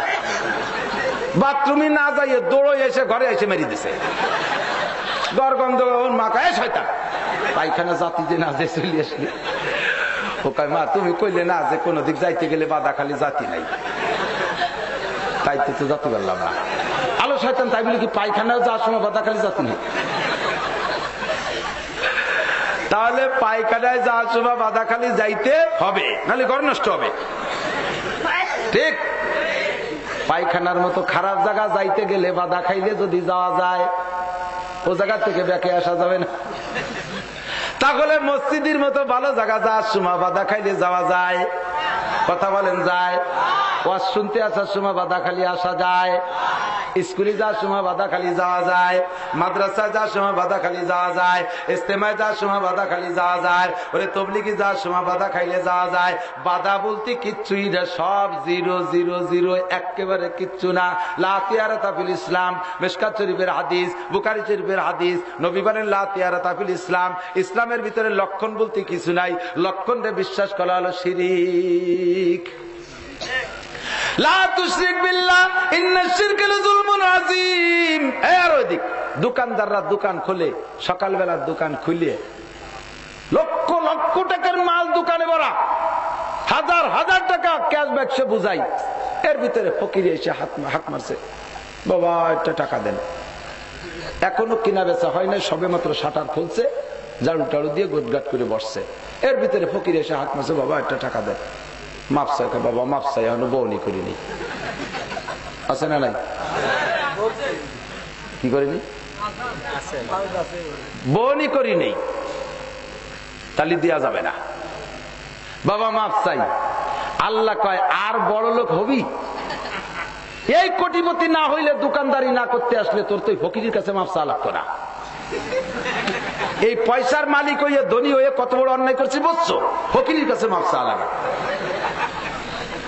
ফকিরও কয় দিলাম তোরে মাফ করিয়া, তুই যেন দিনের মধ্যেও বহনি করতে না পারিস। আমিও তো আসছিলাম তোর কাছে বহনি করতে, তা আমি যদি বহনি করতে না পারলাম, তুই না করলে আমার কি? কথা বলেন ঠিক না? যা তুই দিন মরি বহনি করে দিস। আর বটে প্রত্যেক কাস্টমার আসে ঘুরে গাড়ি ওর দ্বারে তার এক দোকানের তো কিনে নিয়ে চলে যায়, ওর বহনি হলোই না দিনের মধ্যে। এগুলো সব শিরিক, কথা বলেন ঠিক? ঘর ঝাড়ু না দিয়ে ভিক্ষে দেওয়া যায় না, রাতের বেলায় ঘরের থেকে টাকা দেওয়া যায় না, এই সমস্ত ঘরের বেলায় রাতের বেলায় ঘরের থেকে হেঁটে পানি বাইরে ফেলানো যায় না, এগুলো সব শিরকি আকীদা। এই সমস্ত, এই মাসে বিয়ে নাই, ও মাসে বিয়ে নাই, মরাসানে বিয়ে নাই, আমাবস্যাতে বিয়ে নাই, ভাদ্র মাসে বিলেই পার করতে নাই, এগুলো সব রাতের বেলায় কুক পাখি ডাকে, রোগ ব্যাধি আসবে, আছে না নাই? এগুলো সব শিরিক। কাকটা বাড়ির পাশে ডাক্তার ডাক্তার গেছে, কি গজবের খবর জন্য দিয়ে গেল। এ কাকের নামই তো কাক, কাকা করে বলেই তো কাক, ঠিক না? তো ডাকতে ডাকতে যাবে না, আপনি কোরআন শরীফ পড়তে পড়তে যাবে। তুই মুসলমান হয়ে বলো না কোরআন শরীফ, আর কাকে ডাকবে না তো কোরআন শরীফ পাবে কোন জায়গা? এগুলো সব শিরকি আকীদা। লা তুশরিক বিল্লাহ, মান্যতা হবে কি আল্লাহর নামে, কার নামে? মহিলাদেরকে বলে দেবেন, মহিলারা কিন্তু বাড়ি বেকায়দা, একটু বিপদে পড়লি মোটা মোটা মানি ফেলে, পারবে কি পারবে না তার খবর নাই। ছেলেটা অসুস্থ হয়েছে, আল্লাহ আমার সোনা লক্ষ্মী যদি বাইছে তাই 6 দিন তাজা কবরে থাকবো, মরার পরে কবরে থাকবো কিভাবে সেই চিন্তায় ঘুম আসে না। উনি জীবিত অবস্থায় 6 দিন কবরে থাকবো, মানি ফেলেছে। হারাই গেছে একটা মুরগি, কান্তি কান্তি, আল্লাহ আমার মুরগিটা পারলে এটা খাসি কুরবানি দেবো। ছেলে কয় মা তুমি কি কও, ছাগলের দাম 3000, মুরগির দাম 300, ওই হারাই গেলি তুমি ছাগল দিবা?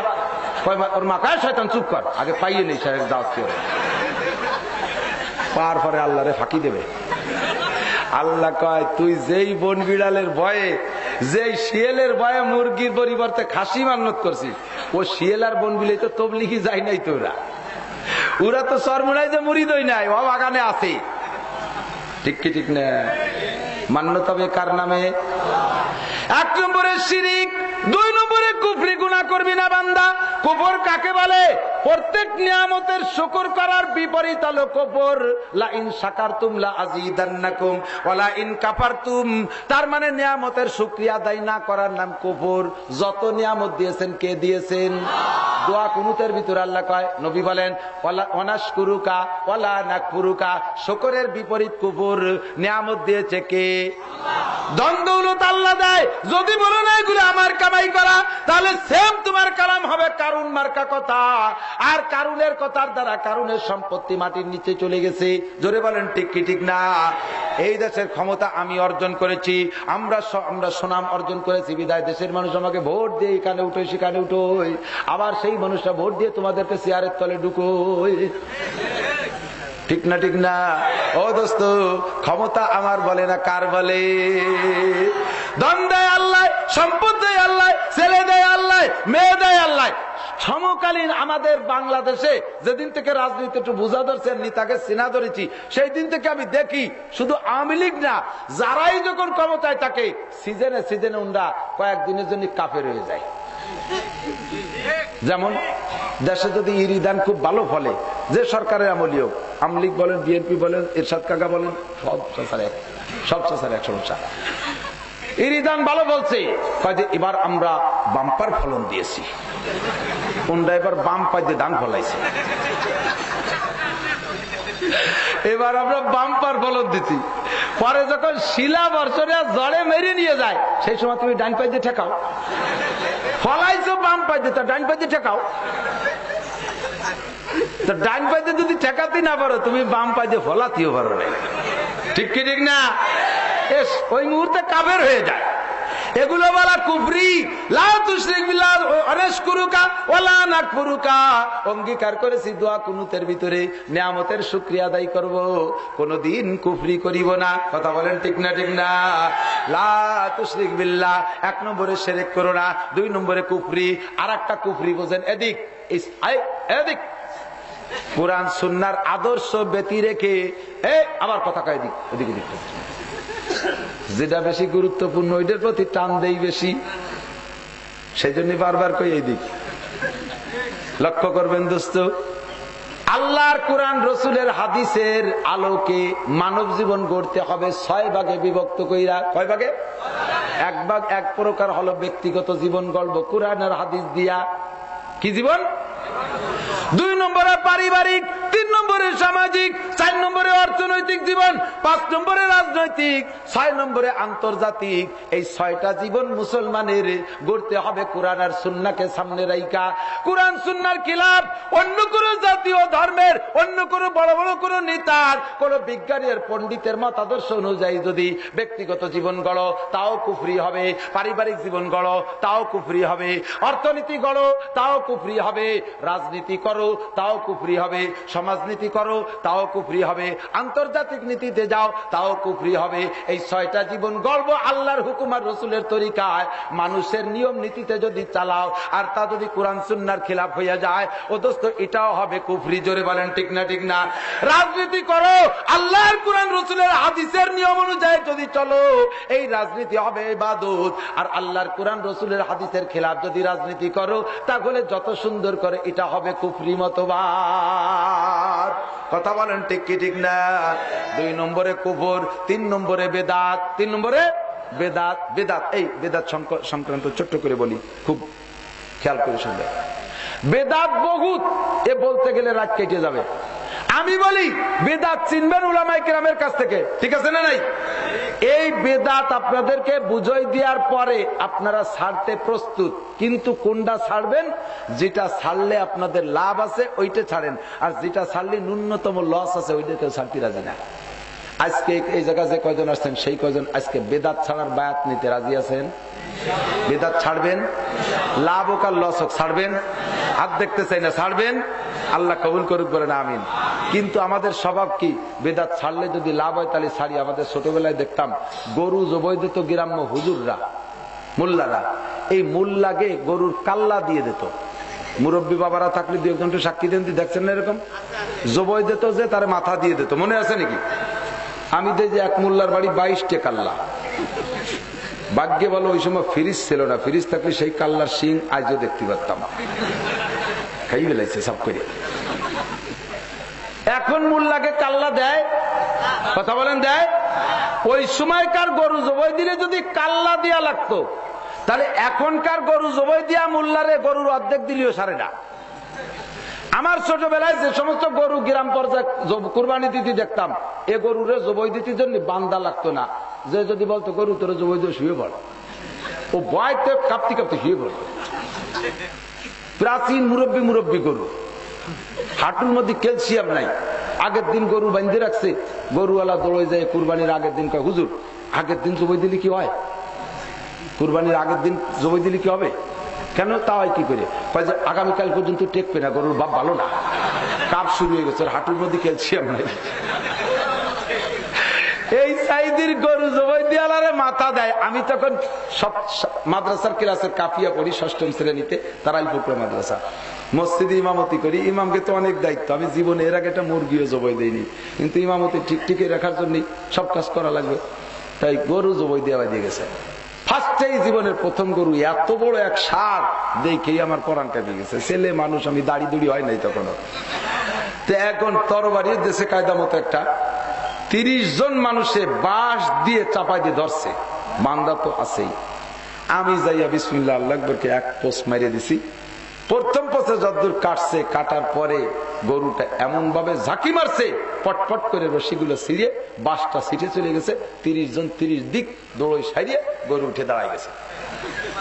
ও দাঁড়াইয়া ওই অবস্থা হুক্কা মারতেছে, আর ওর গলায় দিয়ে ওই যে একটু কাটছে ওই রক্ত বেরোয় যাচ্ছে, হুক্কা গলায় দিয়ে বেরোয় যাচ্ছে। আর চোখ দিয়ে কেমন আগুন ছিটতেছে, এদিক ওদিক তাকাচ্ছে। ওরও বুঝ যে এই কাম কে করলো, ধরতে হবে তারে। 30 জন চলে গেল, কেউরে কিছু না কইয়া। ও দেয় যে আমার হাতে সুরা, আমারে মারছে দাওয়া। এই যে সন্ত্রাস, এরই কাম। আমারে দাওয়া দিলে আমি কি উভয়ন্ত না পাই, আমার তো কাম সারা। সুরা পিকে মারিয়ে দিয়ে আমি পুকুরের মধ্যে লাফাই পড়ছি, ও আমার পিছে পিছে লাফাই পড়ছে। টার্গেট সহি, সঠিক, দাওয়া আছে। আমি তো ডুবইয়ে ওই দিক দিয়ে চলে গেলাম, সাইডে পালাইয়ে। ও পানির মধ্যে পড়িয়ে হুক্কা মারতে মারতে ওই গলায় দিয়ে রক্ত বেরোতে বেরোতে দুর্বল হয়ে পড়ছে। এরপরে সেই পানির মধ্যে ফেলায় বাকিটা জবাই দিয়ে টেনে উঠেছি। ওই দিন যদি ও আমার হাতের মাথায় পাইতো, মোল্লাগিরি শিখে দিত না, ও গোস্ত খায় ছেড়ে দিত না। আমার এত বড় ঝুঁকি নিয়ে গরু জবাই দিলাম, তাহলে এ গরুর অর্ধেক দিলিও তো সাড়ে না। আমার এ কাল্লা তো দিলই নি, একটা টাকাও দিল না, আজও দিল না। দোস্ত কেন দেন নাই কাল্লা? এই মাসালা আপনারা তৈরি করেন নাই, আমরা উলামায়ে কেরাম বলেছি মোল্লাকে যদি জবাইয়ের বিনিময়ে কাল্লা দেওয়া হয় বা গরুর কোনো অংশ দেওয়া হয়, তাহলে কুরবানি সহি হবে না, ঠিক না? হবে। এই কথাটা প্রত্যেক ওয়াজে শোনেন নাই, আমার মনে হয় আজকের আগে ওয়াজের মাহফিলে কোনো বক্তা এরকম বলে না, আজই আমি প্রথম বলছি। আর উলামায়ে কিরাম মাঝে মধ্যে বলে থাকে, এই বয়ানগুলো শুনে দ্রুত আপনারা এই কাল্লা দিয়াটা বন্ধ করে দিয়েছেন, আগে দিতেন এখন দেন না। এই ওয়াজটা আমল করছেন খুব তাড়াতাড়ি। কেন? আমল করার ভিতরে নিজেকে লাভ আছে, কাল্লা বাড়ি থাকতেছে, গিলুত খাতি করতেছে, এই জন্য আমলে আনছেন খুব তাড়াতাড়ি, ঠিক না? আর যেই বিদাতটা ছাড়তে বললে সামান্য 2 কেন জিলাপির লস হয়, তাও ছাড়তে রাজি না। মানুষ মারা গেলে 4 দিনের দিন মিলাদ দেওয়া, কোরআনেও নাই, হাদিসেও নাই, ইজমাও নাই, কিয়াসেও নাই, মক্কায় নাই, মদিনায় নাই, দুনিয়ার কোন জায়গা নাই। ও মুসলমান, কোরআন হাদিসে যেটাকে ইবাদত বলে না, ওইটা যত সুন্দর মনে করো, ওইটার নাম ইবাদত না। কথা বলেন ঠিক কি ঠিক না? মাগরিবের ফরজ নামাজ কয় রাকাত? যদি কেউ 4 রাকাত পড়ে নামাজ হবে। 4 নম্বর রাকাত কি নামাজ হবে? শুধু ওই 1 রাকাত হবে না, নাকি ওই 3 রাকাত সহ হবে না? ওর সাথেও 3 রাকাত খেয়ে বেড়ে যাবে, ঠিক কি ঠিক না? দোস্তরে, আজকে মাগরিবের নামাজ 3 রাকাতের জায়গায় 4 রাকাত, চতুর্থ রাকাতে সূরা বাকারা পড়ছেন 39 বার আজিম, আর 41 বার আলা পড়ছেন সিজদার ভিতরে, লম্বা চওড়া কইরা 4 রাকাত মাগরিবের নামাজ পড়েছেন। চতুর্থ রাকাত আগের 3 রাকাতের চাইতে ভালো করে পড়ছেন, তাতে ওই 1 রাকাত না, পুরো 4 রাকাত ধরে 3 রাকাত ধরে বাতিল হয়ে যাবে, কারণ ওইটা আল্লাহর হুকুম আর রাসূলের তরিকার সাথে মিল হয় নাই। মানুষ মারা গেলে 4 দিনের দিন কি করবা, 10 দিনের দিন কি করবা, মৃত্যুবার্ষিকী করবা কি করবা না, এগুলো যদি কোরআনে থাকে, হাদিসে থাকে, যা আছে তাই করবা। ওর চাইতে বাড়তি যদি করো, যত সুন্দর করো না, তোমার ইবাদত হবে না। পয়সা আছে, কোটি কোটি টাকার মালিক, বাপের নামে মৃত্যুবার্ষিকী করো, মৃত্যুবার্ষিকী করা বেদাত। পীরের দরবার যে ওরস করো, ওই জায়গা গরু দেওয়ার চাউল দাও, এইগুলো সব শরীয়ত পরিপন্থী বেদাত। ও দোস্তরে, মানুষ মারা গেলে জায়গায় দাঁড়াইয়া 4 দিনের দিন মিলাদ হবে এই দাওয়াত দিয়ে দেয়, ওদিন জিলাপি খাই হয়। এ কথাগুলো আমরা বলি, এই বিদাত গুলো ছাড়তে রাজি না, কারণ ও জায়গা যদি এই বিদাত ছাড়িয়ে দেয়, তাহলে খান জিলাপির লস হয়। একটু খাতাম খান জিলাপি, তাও হুজুর ডাকাতি দেবে না, তো যাও খাও গে, আমরা খাবো না। ইমামরা কইতে পারবে না, ইমামরা ওয়াজ করতে পারবে না, ইমামকে ইমামতি করা লাগে 12 কুতুব নিয়ে, ঠিক কি ঠিক না? আমি 4টে মাদ্রাসার হুজুর, 2 মাদ্রাসার প্রিন্সিপাল, 1 মাদ্রাসার সভাপতি, আর 1 মাদ্রাসার শাইখুল হাদিস। 4 মাদ্রাসাতে 4 টাকাও নেই না, 1 তো খাইও না, কারণ ওই তো যদি বেতন খাই আর টাকা খাই, তাহলে আমার এই শক্ত কথা আমি কইতে পারবো না। আমার চাকরি ছোট না কোনোদিন, যত শক্ত বলি তত ভক্ত বাড়ে। কথা বলেন ঠিক ঠিক কি ঠিক না?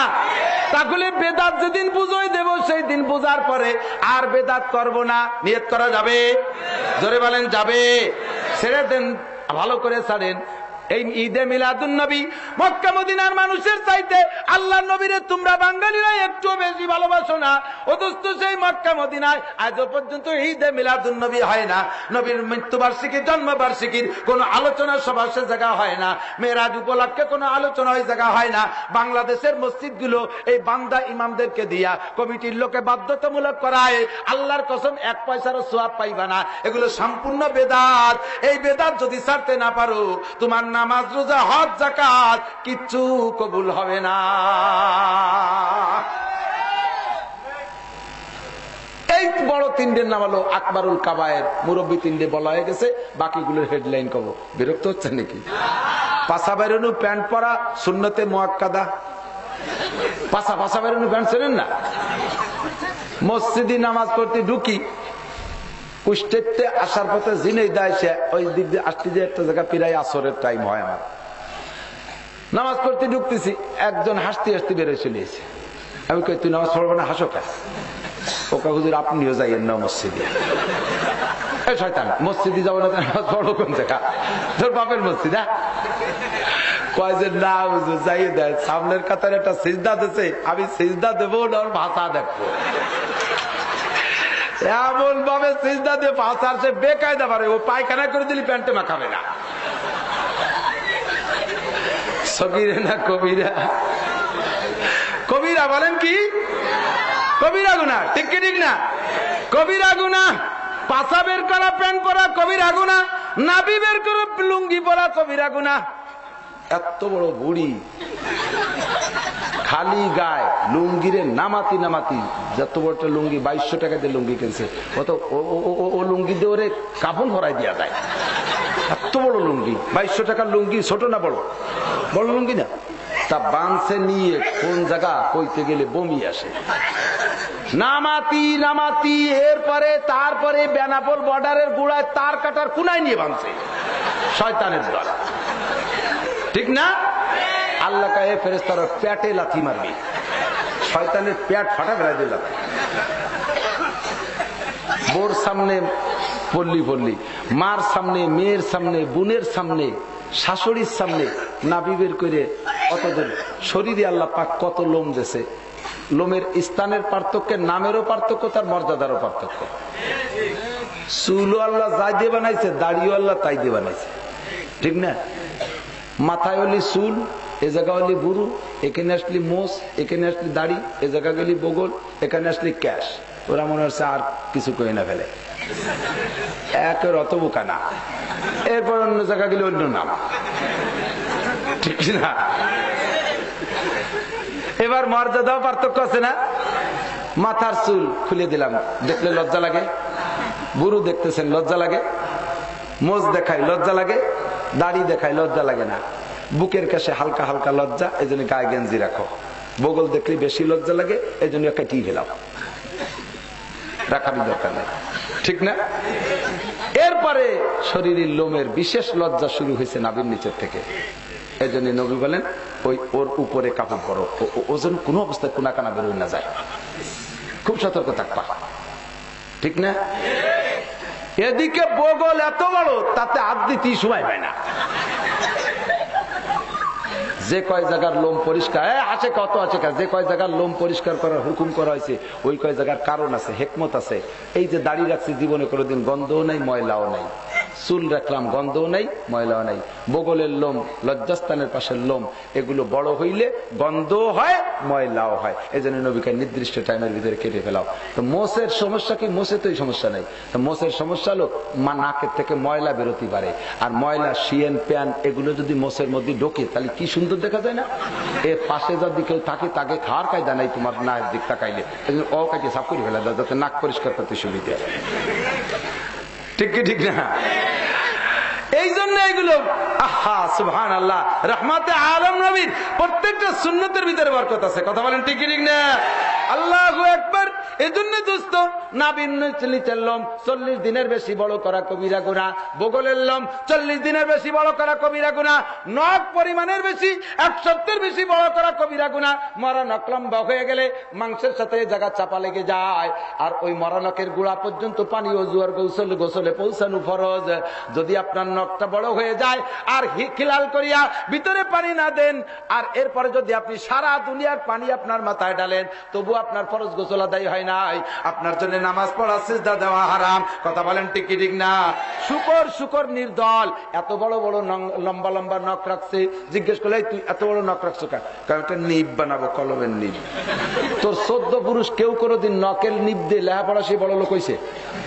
দাতাল শয়তান, সম্পূর্ণ শয়তানি। কথা বলেন ঠিক? মিথ্যে কথা কবিরা না সগীরা? ধোঁকা দেওয়া সগীরা না কবিরা? নাবির নিচে লুঙ্গি পরে যেমন কবিরা গুনাহ, টাকলু শুয়ে কাপড় পরা কবিরা গুনাহ।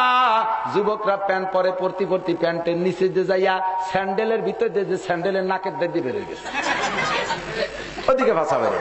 এমন টাইট প্যান্ট পরছে, গুপ্ত অঙ্গের সেটিং মেটিং সব টের পাওয়া যাইতেছে। নবী কয় এগুলো সব কবিরা গুনাহ। এইরকম প্যান্ট পরে নামাজ পড়া জায়েজ নাই। যেই প্যান্ট পরলে শরীরের লজ্জার অঙ্গগুলো বাইরের থেকে টের পাওয়া যায়, এইরকম প্যান্ট পরে নামাজ পড়া জায়েজ নাই। যুবতী মেয়ে, হাজারো আব্বারা আছে, শিক্ষিত আব্বা, বড় লজ্জা লাগে, কুত্তায় পর্যন্ত তোমাদেরকে ধিক্কার দেয়। কুকুরে কয় আল্লাহ, মানুষে যেভাবে চলতেছে তুমি দেখো, আমরা তো আশরাফুল মখলুকাত না, আমরা তো সৃষ্টির সবচেয়ে নিকৃষ্ট প্রাণী, আমাদের পরকাল নাই, দুনিয়া পর্যন্ত শেষ। শেষ, লম্বা হায়াত পায় না, 2-5 বছরের ভিতরে কুকুরগুলো শেষ হয়ে যায়। ওগো আল্লাহ, আশরাফুল মখলুকাত, দিন দুনিয়ার সমস্ত কিছু নিয়ামত বানাইছো যাদের জন্য, তাদের স্বভাব দেখো। যুবক কি বলা হয়, উপযুক্ত আব্বা যুবতী একটা মেয়েকে স্কিন টাইট পাতলা পায়জামা পরাইয়া, একটা শর্ট কামিজ পরাইয়া, অথবা একটা টেপ গেঞ্জি পরাইয়া, বাপে বিকেল বেলা সকাল বেলা যুবতী মেয়েকে নিয়া খালি গায়ে মার্চ করতে থাকে। কুকুরে কয়, আল্লাহ আমাদের বাচ্চারা একটু বড় হয়ে উঠলে আমরা তাদেরকে নিয়ে এভাবে ঘুরি না, আমরা একটু লজ্জা পাই। তোমার মুসলমান গুলো কেমন অবস্থা আল্লাহ দেখো। যুবতী মেয়েটাকে স্কিন টাইট পাজামা পরাইয়া, বউডারে স্কিন টাইট পাজামা পরাইয়া, মোটর সাইকেলের উপরে কুকুরের উপরে কুকুর যেমন দেখা যায় ওই রকম চাপা দিয়ে রাস্তায় দিয়ে চালায়। উলাইকা কাল আনআমি বাল হুম আদাল্লু উলাইকা হুমুল গাফিলুন। এগুলো সব কবিরা গুনাহ। জোরে বলেন ঠিক কি ঠিক না?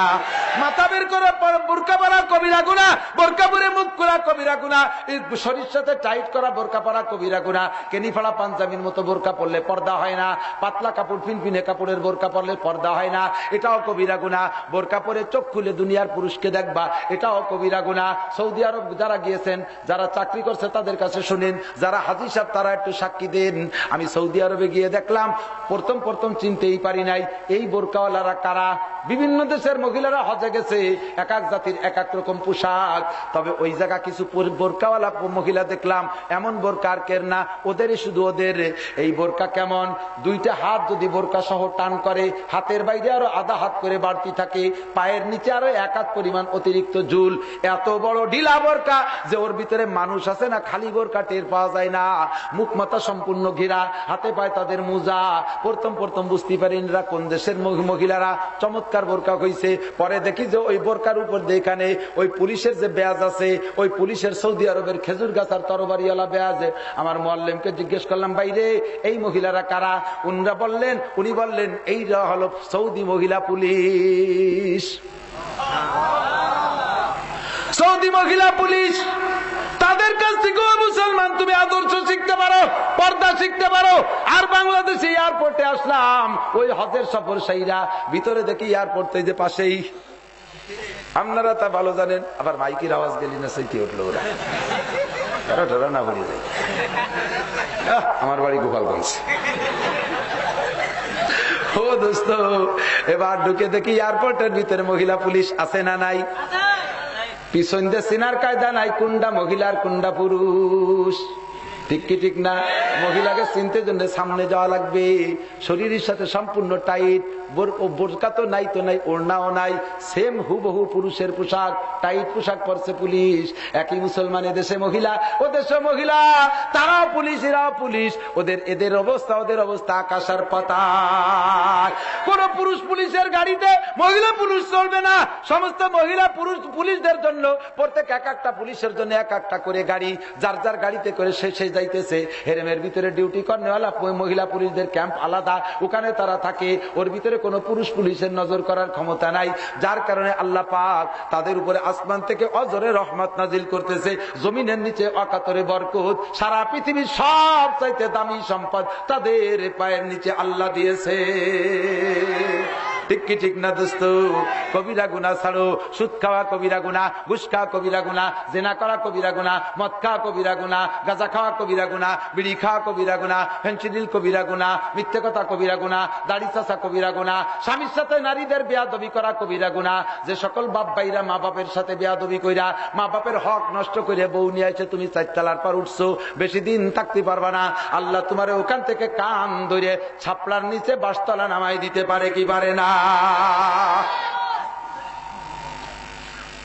সাবধান থাকবি যুবক।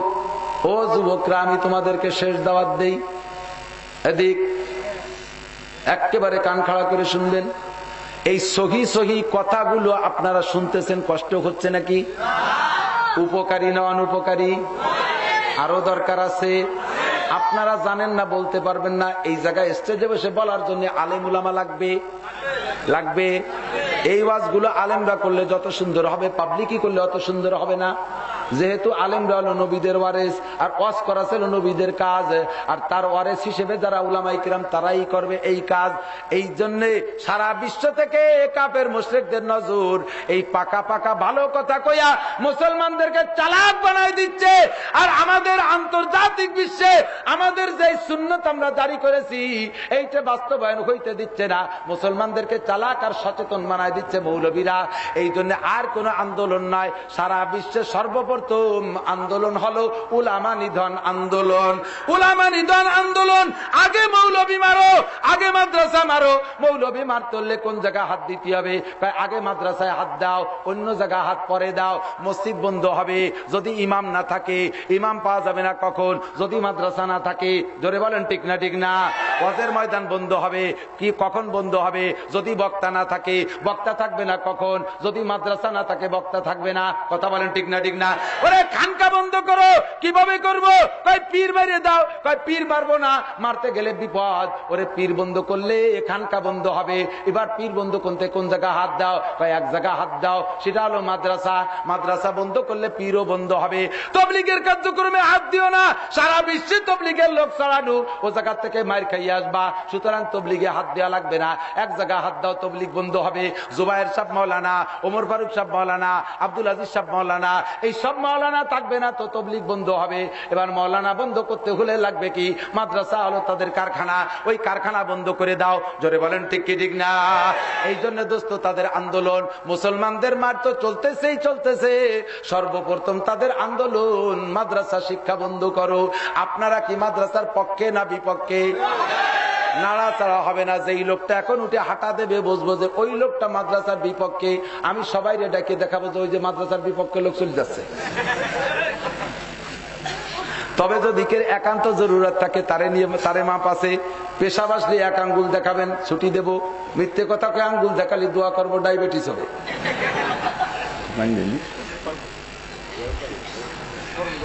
আল্লাহ তিনটে তশকিল করি, তিন চারটা। এক নম্বরে আপনারা তো ঢাকাবাসী, ইস্তেমা তো আপনার কাছে, আপনাদের জেলা ইস্তেমা হোক আর টুঙ্গির ইস্তেমা হোক, আপনারা তো প্রত্যেক বছর যাচ্ছি। ঠিক উস্তাদ শাগরেদ পীর মুর্শিদ ছাত্র ছাত্র ভাই কর্মজীবনের বন্ধু সাথীরা যারা বনে জঙ্গলে কবরে শুয়ে আছে, সকলের গুনাহ খাতা তুমি মাফ করে দাও। সকলের কবর আযাব বন্ধ করে দাও। সকলের কবরে তুমি জান্নাতুল ফেরদাউসের দরজা খুলে দাও। ওগো রব্বুল আলামিন, আমরা যারা দুনিয়ায় বেঁচে আছি ঈমান ও ইসলামের সাথে থাকার তৌফিক দান করো। আল্লাহ শিরিক মুক্ত ঈমান, কুফর মুক্ত ঈমান আর বিদআত মুক্ত আমল করে সহিভাবে দিনের পর চলার তৌফিক দান করো। আল্লাহ এতক্ষণ যা বক্তব্য করেছে, বক্তা শ্রোতারা যা আলোচনা করেছে, বক্তারা যা আলোচনা করেছে, আল্লাহ বক্তা শ্রোতা সকলকে তুমি আমল করা তৌফিক দান করো। রব্বুল আলামিন এই মাদ্রাসাখানা তা কিয়ামত কবুল করে নাও। মাদ্রাসার জমি দাতা, জায়গা দাতা, ঘর দাতা, টাকা দাতা, চাউল দাতা, বিভিন্ন ভাবে যারা যে যাভাবে দান করে, মালিকরে সকলের দান দান তুমি কবুল করে নাও। দানের ওসিলায় কিয়ামতে এদেরকে সাহাবায়ে কেরামদের সাথে জান্নাতি করে দিও। খাস করে আল্লাহ আনসার সাহাবাদের সাথে জান্নাতি করে দিও। রব্বুল আলামিন মাদ্রাসা দিনদার, ইমানদার, পরহেজগার, প্রেমী, মেধাবী ছাত্র দ্বারা ভরপুর করে দাও। মাদ্রাসার উলামায়ে কেরাম, তুলাবায়ে ইলমের অভাব তুমি দূর করে দাও। ওগো আল্লাহ, পর্দার আড়ালের মা বোনরাও বসেছে, প্রত্যেকের দিলে নেক কি তামান্না, যার যার দিলে যে তামান্না আছে, সকলের দিলে নেক আশা, নেক তামান্না তুমি পূরণ করে দাও। আল্লাহ সারা দুনিয়ার মজলুম মুসলমানদেরকে তুমি গায়েবী সাহায্য করো। জালেমিন, কাফের, মুশরিক, ইহুদ, নাসারা, হিন্দু, বৌদ্ধ যারা আছে সকলকে তুমি হিদায়াত দাও। আল্লাহ সবাই যদি হিদায়াত পায়, ইমানদার হয়, আমাদের কোনো লস নাই। মালিক রে, সবাই রে তুমি জান্নাতি করে দাও, হিদায়াত দিয়ে দাও। আল্লাহ যদি তাদের ভাগ্যে হিদায়াত না থাকে, মুসলমানদের পর এমন জুলুমের কারণে আল্লাহ তাদের উপর তুমি আসমানি বালা জারি করে দাও। আসমানি ফয়সালা জারি করে দাও। বদরে সাহাবাদের জন্য যেমন 5000 ফেরেশতা দিয়েছিলে, ওগো মালিক সারা দুনিয়ার কাফেরদের ধ্বংস করতে অত ফেরেশতা লাগে না, কোন ফেরেশতা লাগে না, তুমি কোন বললে হয়ে যায়। আমরা মানুষকে সৃষ্টি করি নাই শুধু মুসলমান হিসেবে, রক্তের টানি মানি টান। সামনের পর দেখতেছি আল্লাহ মাকে জবাই করে শোয়ায় রেখেছে, বাচ্চায় তার স্তন খাইতেছে। আল্লাহ মায়ের কোল থেকে বাচ্চাটাকে ছিনতাই করে নিয়ে আগুনের মধ্যে পোড়াই দিচ্ছে। তুমি তো নিজ হাতে সৃষ্টি করেছো আল্লাহ, তোমার কি মায়া লাগে না? ও খোদা, আমরা 1000 বার মরি, 1000 বার জীবিত হই, কোনো দুঃখ নাই, কিন্তু মুসলমানের কাছে মুসলমান অপমান হবে, এটা কি করে মেনে নেওয়া যায়? মালিক রে, তোমার মুসলমানের ইজ্জত তুমি বাড়াইয়া দাও, গায়েবী সাহায্য তুমি করো। যুবতী মেয়েটারে পিটাইতে পিটাইতে পরে আগুনের মধ্যে পোড়াই দিল। যুবকের গায়ে টায়ার বান্ধে পেট্রোল দিয়ে পোড়াই দিল। আল্লাহ জীবিত অবস্থায় চাপাতি দিয়ে গায়ের গোস্ত গরুর গোশের মতো কাইটে ফেলাচ্ছে। আল্লাহ মালিক রে, সহ্য করতে পারি না মালিক। যদিও মুসলমান নামাজ পড়ে না, রোজা রাখে না, আল্লাহ বলে ডাকতো এরাই তোমার দেয়। এরা ছাড়া আল্লাহ কইয়া তোমারে কে ডাকে রে মালিক? এরা যদি ধ্বংস হইয়া যায় তোমার আল্লাহ বলে ডাকবে কারা? মালিক তুমি রোহিঙ্গার মুসলমান, কাশ্মীরি মুসলমান, সারা দুনিয়ার মজলুম মুসলমানদের পক্ষে আসমানি সাহায্য নাজিল করো আল্লাহ। ও খোদা, বুদ্ধদেরকে তুমি বুদ্ধি দাও, তাদেরকে তুমি রহমতের বানাইয়া দাও। জাতিসংঘের মুরব্বীদেরকে আল্লাহ তুমি সুবুদ্ধি দান করো, তাদের অন্তরে তুমি ব্যথা সারা জাগাইয়া দাও, এর নিরসন যেন তাড়াতাড়ি হইয়া যায় আল্লাহ। ও খোদা, আমরা যারা অসুস্থ রোগ আক্রান্ত, আরো যারা যত রোগীরা দোয়া চেয়েছে, সব রোগীদেরকে তুমি সুস্থ রোগ মুক্ত করে দাও। সুস্থতার সাথে লম্বা হায়াত ভিক্ষা চাই। অসুস্থ অবস্থায় ঘরে ফেলে রেখো না আল্লাহ। প্রত্যেকের দিলে নিকাশা পূরণ করে দাও। ব্যবসায়ী ভাইদের ব্যবসায় উন্নতি দান করো। প্রশাসনের পুলিশ ভাইরা কত মেহনত করে আমাদেরকে নিগরানি করে। ও খোদা, পুলিশ ভাইদেরকে তুমি কিয়ামতে সাহাবা পুলিশদের সাথে জান্নাতি করে দিও। তাদের গুনাহ খাতা মাফ করে দাও।